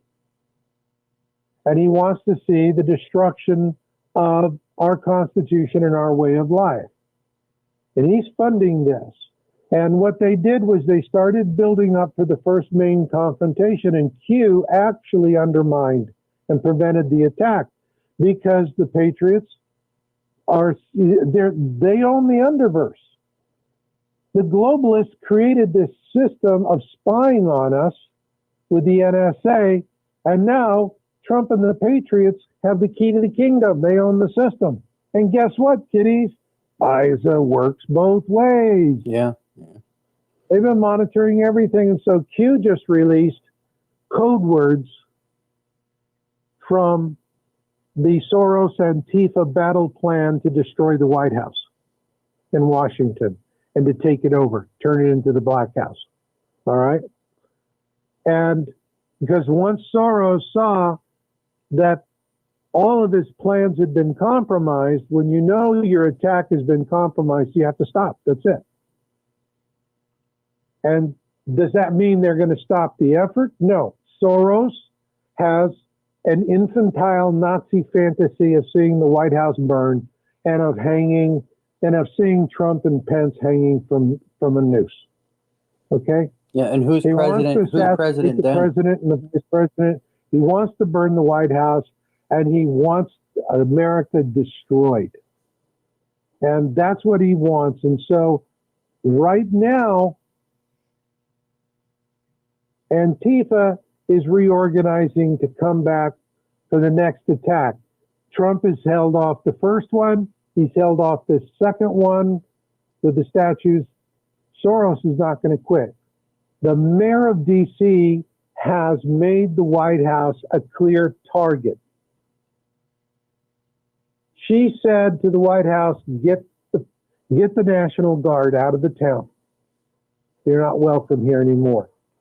And open up the White House so it's available on all sides to all citizens, with no police protection, no protections at all. The city's not going to protect. City's just going to create a gold brick road for all the rioters and the Antifa thugs that aim straight to the White House. And that's what they're going to want to build up to. And the reason why I say in the article, let the White House burn, is Soros is going to want to provoke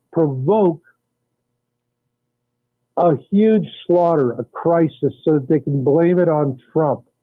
And what they're going to do is they're going to take a whole bunch of these snowflake idiots and shove them up against the fence so that they can defend the world against useless eaters. And behind them is going to be Antifa weapons teams.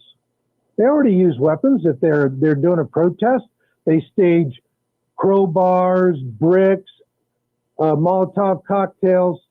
They already set small armories of this stuff all over the place. Yeah, I've seen videos people posting. I'm going to interrupt you.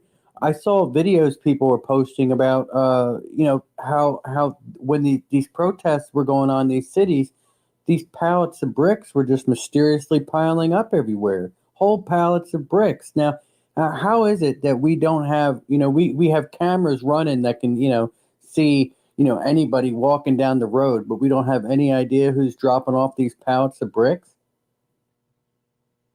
The Democrat mayors do. Oh, son of a bitch. All right, we're going to take a break and get him back in just a second. Yeah, I was just actually just on there. I was like, boy, I've never had so many problems happening with my system. That's the second time. It's just stopped the call, and it's just amazing to me how it happens when we talk about stuff like this. Boy, we must be hitting on some keywords that the system's not liking. Yep. Oops.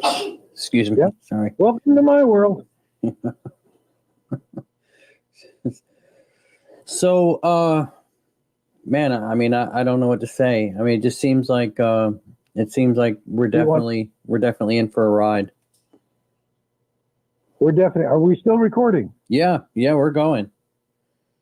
Okay, we're in for a ride, and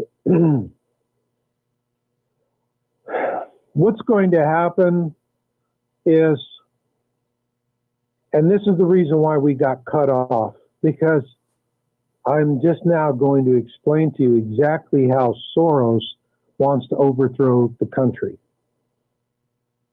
This Nazi, is sitting there, mein Führer, we're going to win, ultimate victory. He's going off on his thing.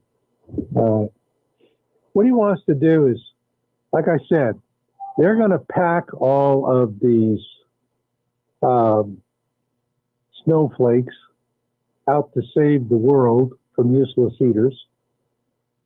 And they're going to be, yelling and screaming, and they're feeling the power. It has nothing to even do anymore with intelligent or rational thought.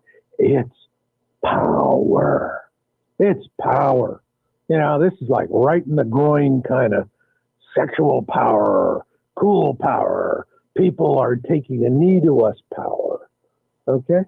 That's what that's what they're going to be going for. But Soros, what he really wants to do is provoke a massacre with federal troops. And so they have provocateurs. And this time, instead of it being bricks and bats and Molotov cocktails, it's going to be light machine guns, RPGs, and mortars. And they're actually going to do what they can to provoke a firefight with federal troops defending the White House that would create a massacre. Hundreds of these snowflakes blowing up left and right like hot watermelons in the sun. Okay? Ugly sight. And if, they're banking on, if America sees this happening, they're not going to care why. It'll just be outrage, and that'll be the end of the government. And the globalists prevail because they've created rage. They're going to do this because they got the bit in their teeth. This is what they want to do. And they don't deviate from plans. What is Trump going to do? Trump is going to do the smart thing. He's not going to kill a bunch of stupid snowflakes. He'll just let them burn the White House down. Much easier to rebuild a building than to rebuild a nation. The White House was burned to the ground in 1812. War of 1812 was in 1814. The British burned it down. We chased the British out, and we rebuilt it, and we soldiered on.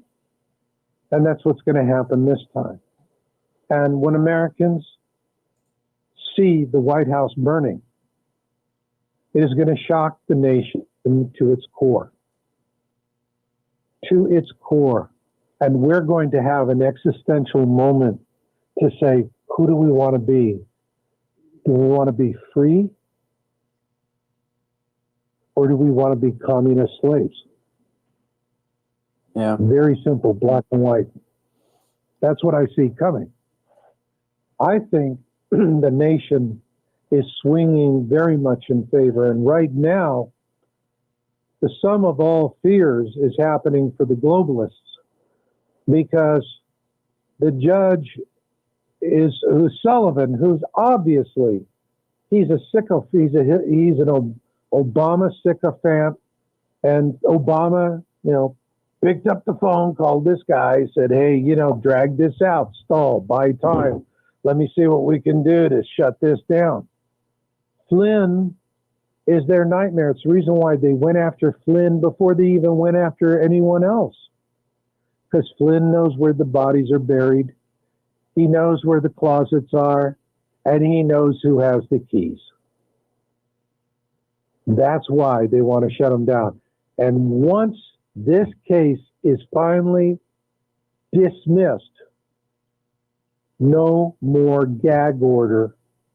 And that is when Flynn is going to come forward, and it's just going to be gut-wrenching. Just absolutely gut-wrenching. He will be the Punisher. And then, things are going to change.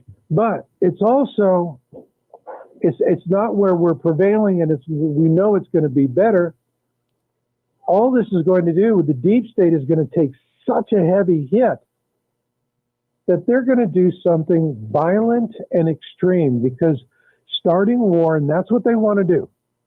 They're going to want to provoke a war, get us into a war with North Korea, get us into a war somewhere else. Wars are a great way to paper over all kinds of sins.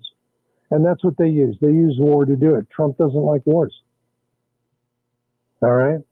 Who does? Wow, that's Rich people like it. Their kids don't die. They don't come back in body bags or in wheelchairs for the rest of their lives.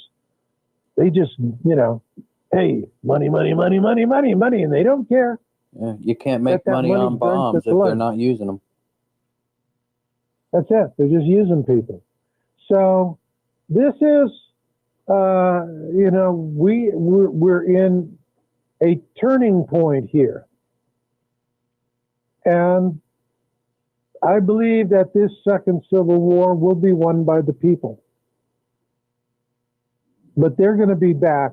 The globalists will be back. They're like T-1000 Terminators.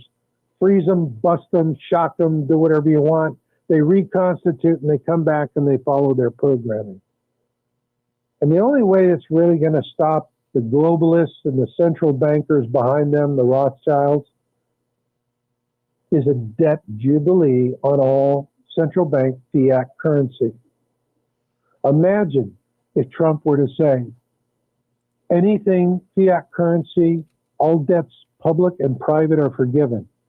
The government suddenly no longer buried in debt.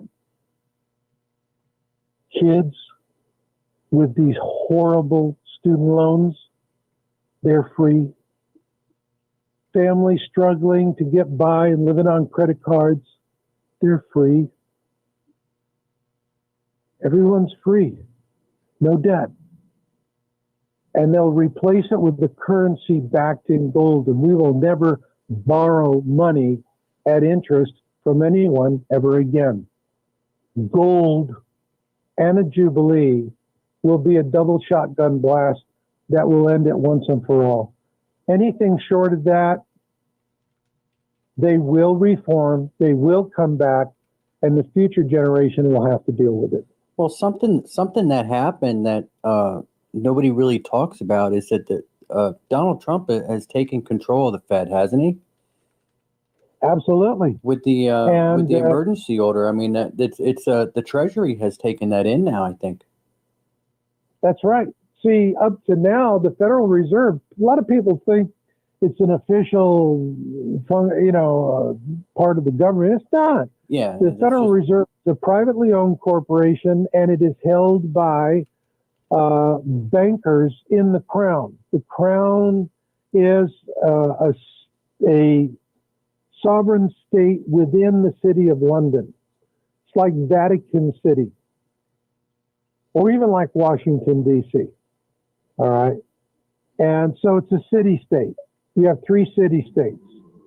And you have the Vatican city state, you have the Crown city state, and then you have here in Washington, D.C. District of Columbia is another city state. And what Trump has done is he has completely undermined one leg. And once you undermine it, it's like a 3-legged stool. It's not gonna be so stable. It's gonna start to topple.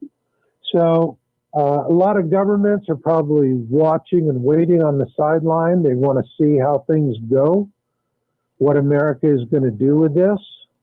But and there are people, oh man, Trump it's bull and he's not going to do anything, and no.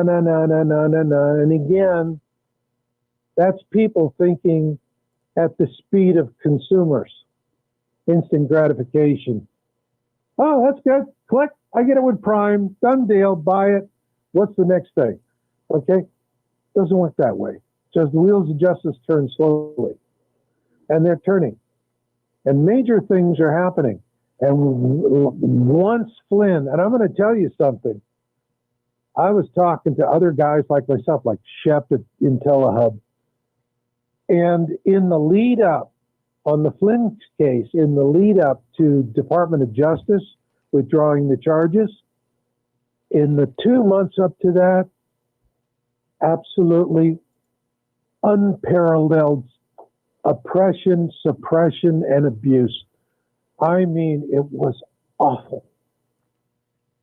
And it was after DOJ dropped the case, and then President Trump signed the executive order on social media, we started to see some relief. They're still hassling. They're doing it now in this interview. And it's automation, not some minder sitting there. It's an artificial program that decoded a buzzword and immediately followed the programming.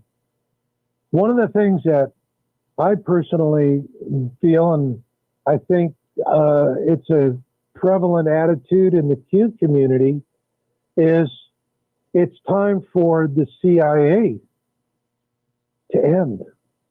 That agency is so hopelessly corrupt. The only way to fix it is to end it. Yeah, just get rid of it. That's actually not a bad idea. I think there was another there was another president that wanted to get rid of the CIA, wasn't that Kennedy? Mm-hmm. Kennedy was assassinated because he was going against the central bankers, and it's also argued that Abraham Lincoln was assassinated for the same reason. Okay, because the real slavers of the world are these deep state bankers, the central bankers, and they're into everywhere. But they're being undermined. When Trump took the Federal Reserve and took it into the Treasury is accountable to the president. And now that, the Federal Reserve is a part of the Treasury, it too is accountable. And the reason, and this gives Trump access to the same tools of manipulation the deep state and the central bankers have been using against us for decades. He has their weapons. Not only does he have their weapon, think about it, Trump has their weapons, he has the underverse with the NSA to spy on us, okay? And what is he doing with the world trade? And this is completely off the radar. Nobody knows what the hell's going on. If you want to know why China is really upset these days, is that, and they were going to be the globalist leaders of the world, that all supply chains start in China. And all of a sudden that's going away. And one of the reasons why is Trump and Pompeo have been quietly going around the world making trade deals. Trump, we've all heard of the Chinese, their plan, Belt and Road Plan, okay? And they're following the old trade routes. And they want to establish themselves in the Indochina theater as the dominant trading source for the whole world. All right. Well, what Trump has been doing is Trump has been going to these same nations with an American belt, with a road and belt for the American thing. And the American plan is actually global. It's just not only Indochina, it's much bigger than that, encompasses a huge swath of the world. And unlike the Chinese model, which gives the Chinese a whole lot of advantages to subjugate and abuse other partners, the deals Trump making with these other nations is free trade. They're getting rid of tariffs altogether. Nations can just trade with each other freely. And one nation after another is signing up for this. And that's what the Chinese are seeing. Their whole dream of being the world economic end-all, be-all is over. Trump is destroying it. Yeah, it makes you wonder if they didn't release this virus on purpose. They did. It was released on purpose. All right. And it's part of because there's a threat. Okay. And they're responding. They're thugs, and their thugs don't like being threatened. They like to be the ones doing the threatening. And so we're seeing all of this stuff. Are we going to see, one of the, I think the key word of the day is hydroxychloroquine. We're going to find out we had a therapy all along. All these people didn't have to die.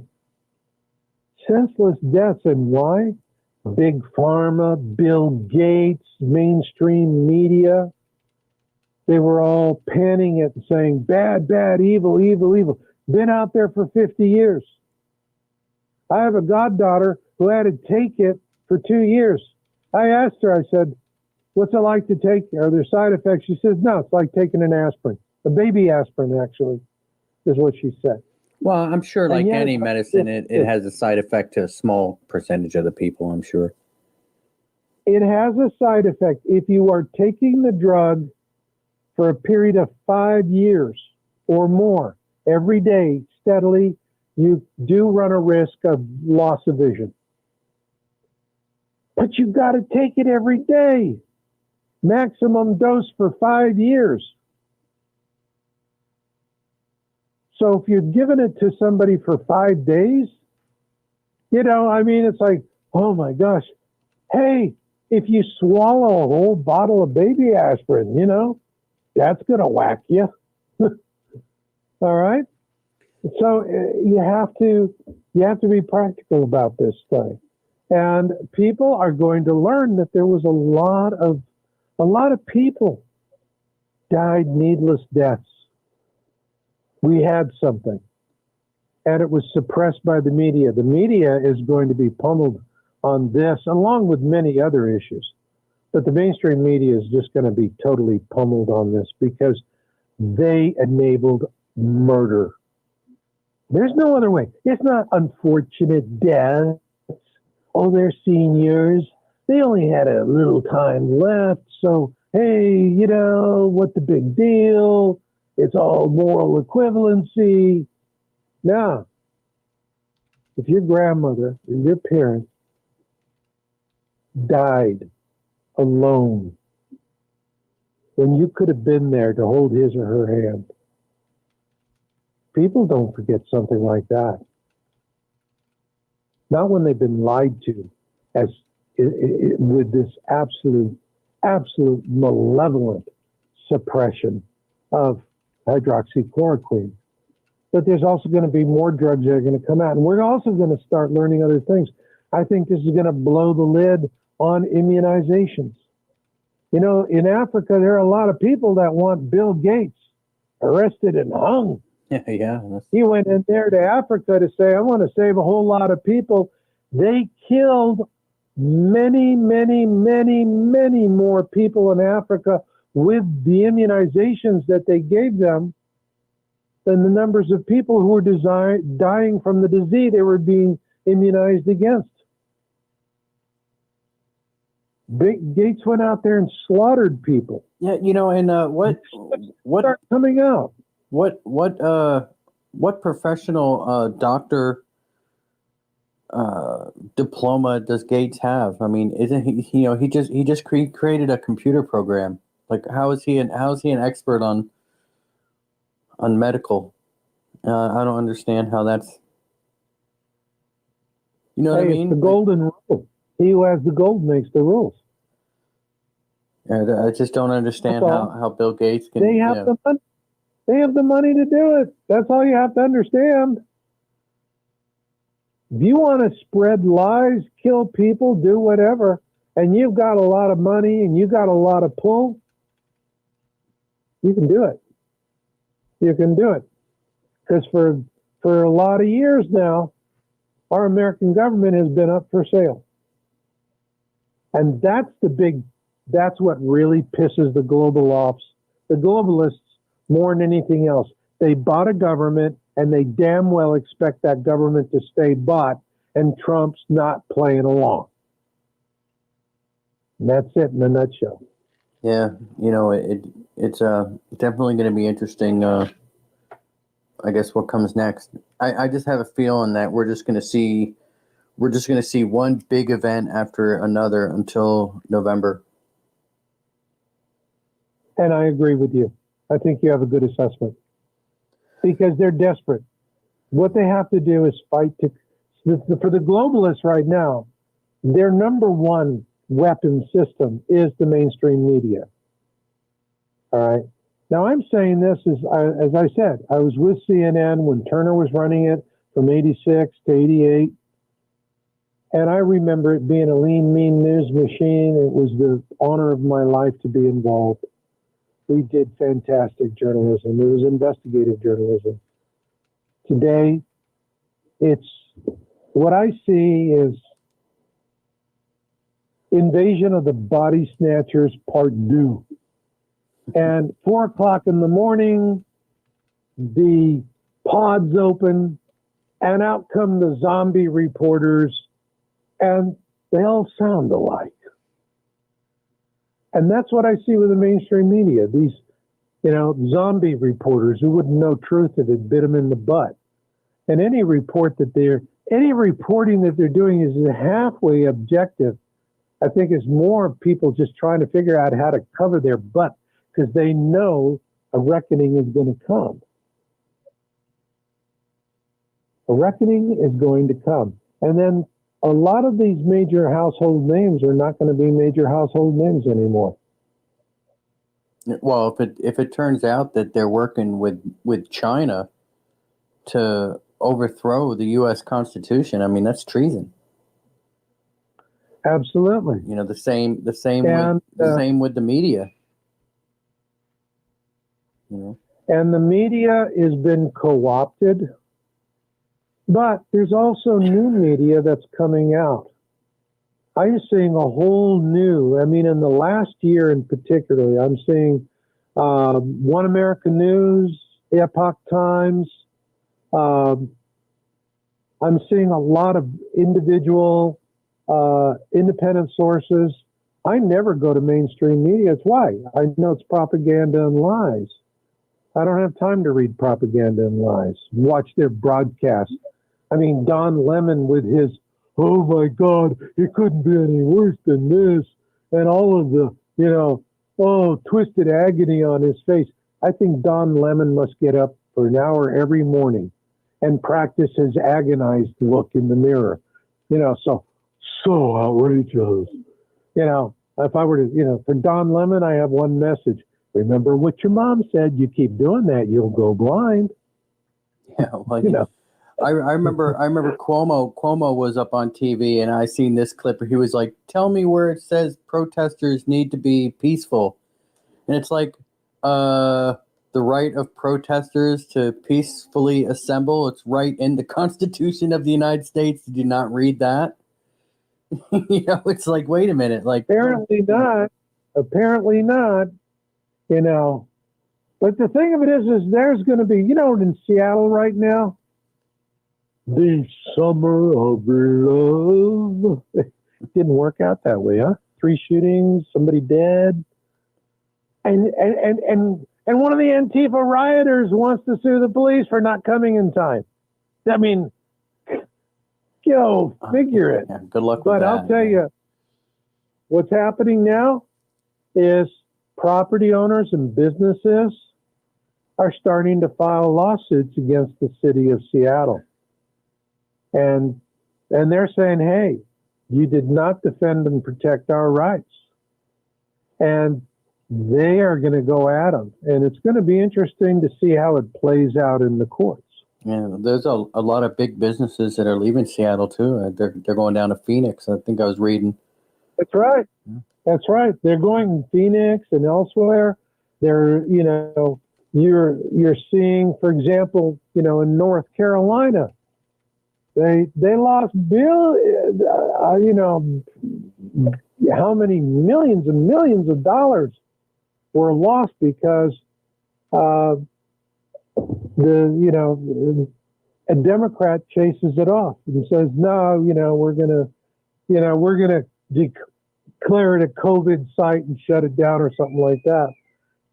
Excuse me. So what are they going to do? They're going to have the business meeting for the party as they planned and fully compliant with the nonsense. And it's only going to last a day or two. And then once the business party for the GOP is finished and they got the platform and all, they've done all their paperwork, And then it goes to Texas, and Trump is, that's the big show. Then the big convention, and they're going to roll it out. And so what they're doing is North Carolina gets to have their COVID threat, and guess what? They still get to keep the GOP business, but like maybe 2% of it. And the rest of it has gone out of state now. I'm sure that governor and that mayor are going to have to explain that to the voters in November. Yeah. Hey, Marshall, we're out of time. Where do you want to plug some stuff, your websites? Where do people find you? You can just go to marshallmasters.com, my website, and that'll take you to my website, Your Own World USA. That's YOWUSA.com. But just marshallmasters.com. And while you're there, please check out my new book, Win-Win Survival Communities. I did this book to help people survive the coming flyby. And while other people are hitting walls, in a win-win, you're going over speed bumps. And while other people are sitting in the ground eating dead food in a box, you're growing live food and you're having a good life. I don't care if there's earthquakes, volcanoes, whatever, because it's an all hazards facility. And it's made with the most beautiful bunkers in the world, concrete domes. So come take a look at that. Yeah, Thank you. That'd be pretty neat. All right, and we'll be right back on Conflict Radio right after this. All right, guys, that was an old episode 6, if you can believe it, from many moons ago. I hope that I didn't keep it up. I had it up probably a week or two, and then I got panicked and took it down. I think I'll leave it up this time and see what happens. How's everybody doing? I see that there's a ton of people that are in here now. We've got AJK, Clifton James, Robert Escott. Let's see, JT88. This girl Smooth 420 is here. Calvin's World News. Scroll up and see who else is here. You guys, we've been chatting. This Stefan Gaj is here. Hugo Darn. Blue Chicken popped in for a little while. I think Blue's gone now, though. Let's see, KW is here. Gold as currency is finished. No, I doubt it. If you want to buy something from me, bring some gold, and I'll sell it to you. AJK says that they're a mod for my Aunt Cisco. Anybody who doesn't know, my aunt has a podcast called, Journey Through the Gate Paranormal Portal Podcast. She's live every Sunday and Monday. I believe Monday she goes live with Steve Stockton every Monday. It's pretty cool. I see Health and Prosperous says that I'm here. Blue Chicken says still here. Imagine being a newborn again. To God, that's what we are. We can give us and take us away. Doing great, Alan says. I was going to go live and do a live show earlier this week and just kind of give my thoughts and feelings on current events and things. And let me scroll back down here. Yes, Steve Stockton is great. I had anxiety about my equipment, so this is kind of my test to see how the equipment is. But we are getting ready to come back. We're gonna, I believe we're going to just do one show a week on Thursdays, and I don't want to, two shows a week was burning me out. It just seems like that obviously that I don't do this full time. It's just something that I do, and to do 2 shows a week and still have to work 5 days a week is just too much. It's too much. So we're gonna do 1 show a week, and who knows? I mean, maybe someday in the future, we can bump up some shows and things like that. But for right now, I think we are going to come back, but we're only going to come back on Thursdays at 6:30 Central Time, 7:30 Eastern. Let's see what Calvin says here. He says, if you have $1,000 and hate inflation, just bulk buy rice and flour and stuff you can keep for years. That way, when bread is $12 a loaf, you can be putting money into gold or something to hold a value. I agree. I guess I've really pissed off my wife, stocking up my my pantry, I guess, as much as I have, but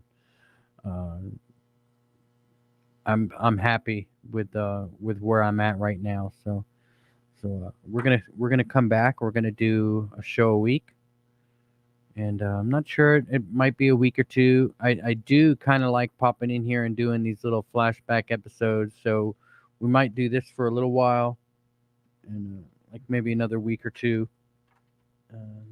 My cat is crawling on the soundboard. Come on, Ash. Ash, down. Come on, get out of here. All right, guys. So that's gonna do it for us, and I hope everybody. It's JT says, I'm fooked. I'm already starving. Out half the month. Just come. Too late for me to get ahead. JT, send me an email, man. I mean, you shouldn't be starving, man. If you're starving, dude, I'll send you a bag of rice or something. It's never too late to get ahead. Every time I go grocery shopping, I'll throw a couple cans of canned meat in the. I think that's what I'm working on now. And I told my wife I want to. I don't feel like I have enough fruit, like canned fruit saved. I've got a ton of everything else, and I've been working on canned meat and canned fruit. But every time I go to the grocery store, you got to get milk and half and coffee and things like that you normally get. And I always throw in a little something extra just to put away. So I recommend everybody do that. I think we got a long way to go before we get to the end of this road that we're on. We're all in this together. I don't know what's going on. I mean, obviously, we look. I mean, I think I was reading the other day. We have over 100,000 troops in Poland right now. That's a lot. I think that they're talking to getting upwards around 300,000 troops in Poland. I don't know. I just don't think going to war with Russia over Ukraine is a really good idea. You can bulk buy dried fruit. We have a few boxes in the basement. It's not even too expensive per pound if you do it in bulk. Yeah, no, I know. I mean, just a little bit here and there. Like even if you go to Cabela's or something like that, they have MREs. You don't need to buy a whole bunch. Just buy one or two, little packages or something, and every time you go, and it just saves up. AJK says, can't wait until November. Man, I think we got a lot of stuff that's going to happen between now and then, and hopefully we're still around in November, right? I guess something I've been thinking about more and more is Q always said that the end was not for everybody, and I guess what we're hearing there is, I mean, there's going to be a lot of us that are taken out. I agree with you, Robert. I think that they're fighting the same people we are. I think that's exactly true. I think it's just a matter of time before we start getting a clear picture of what's really going on with what's going on in Ukraine. Anyway, that's going to do it for me. We're going to wrap this up. Like I said, I hope everybody enjoyed it. It's kind of a flashback. And until next time, everybody, batten down the hatches and be safe. See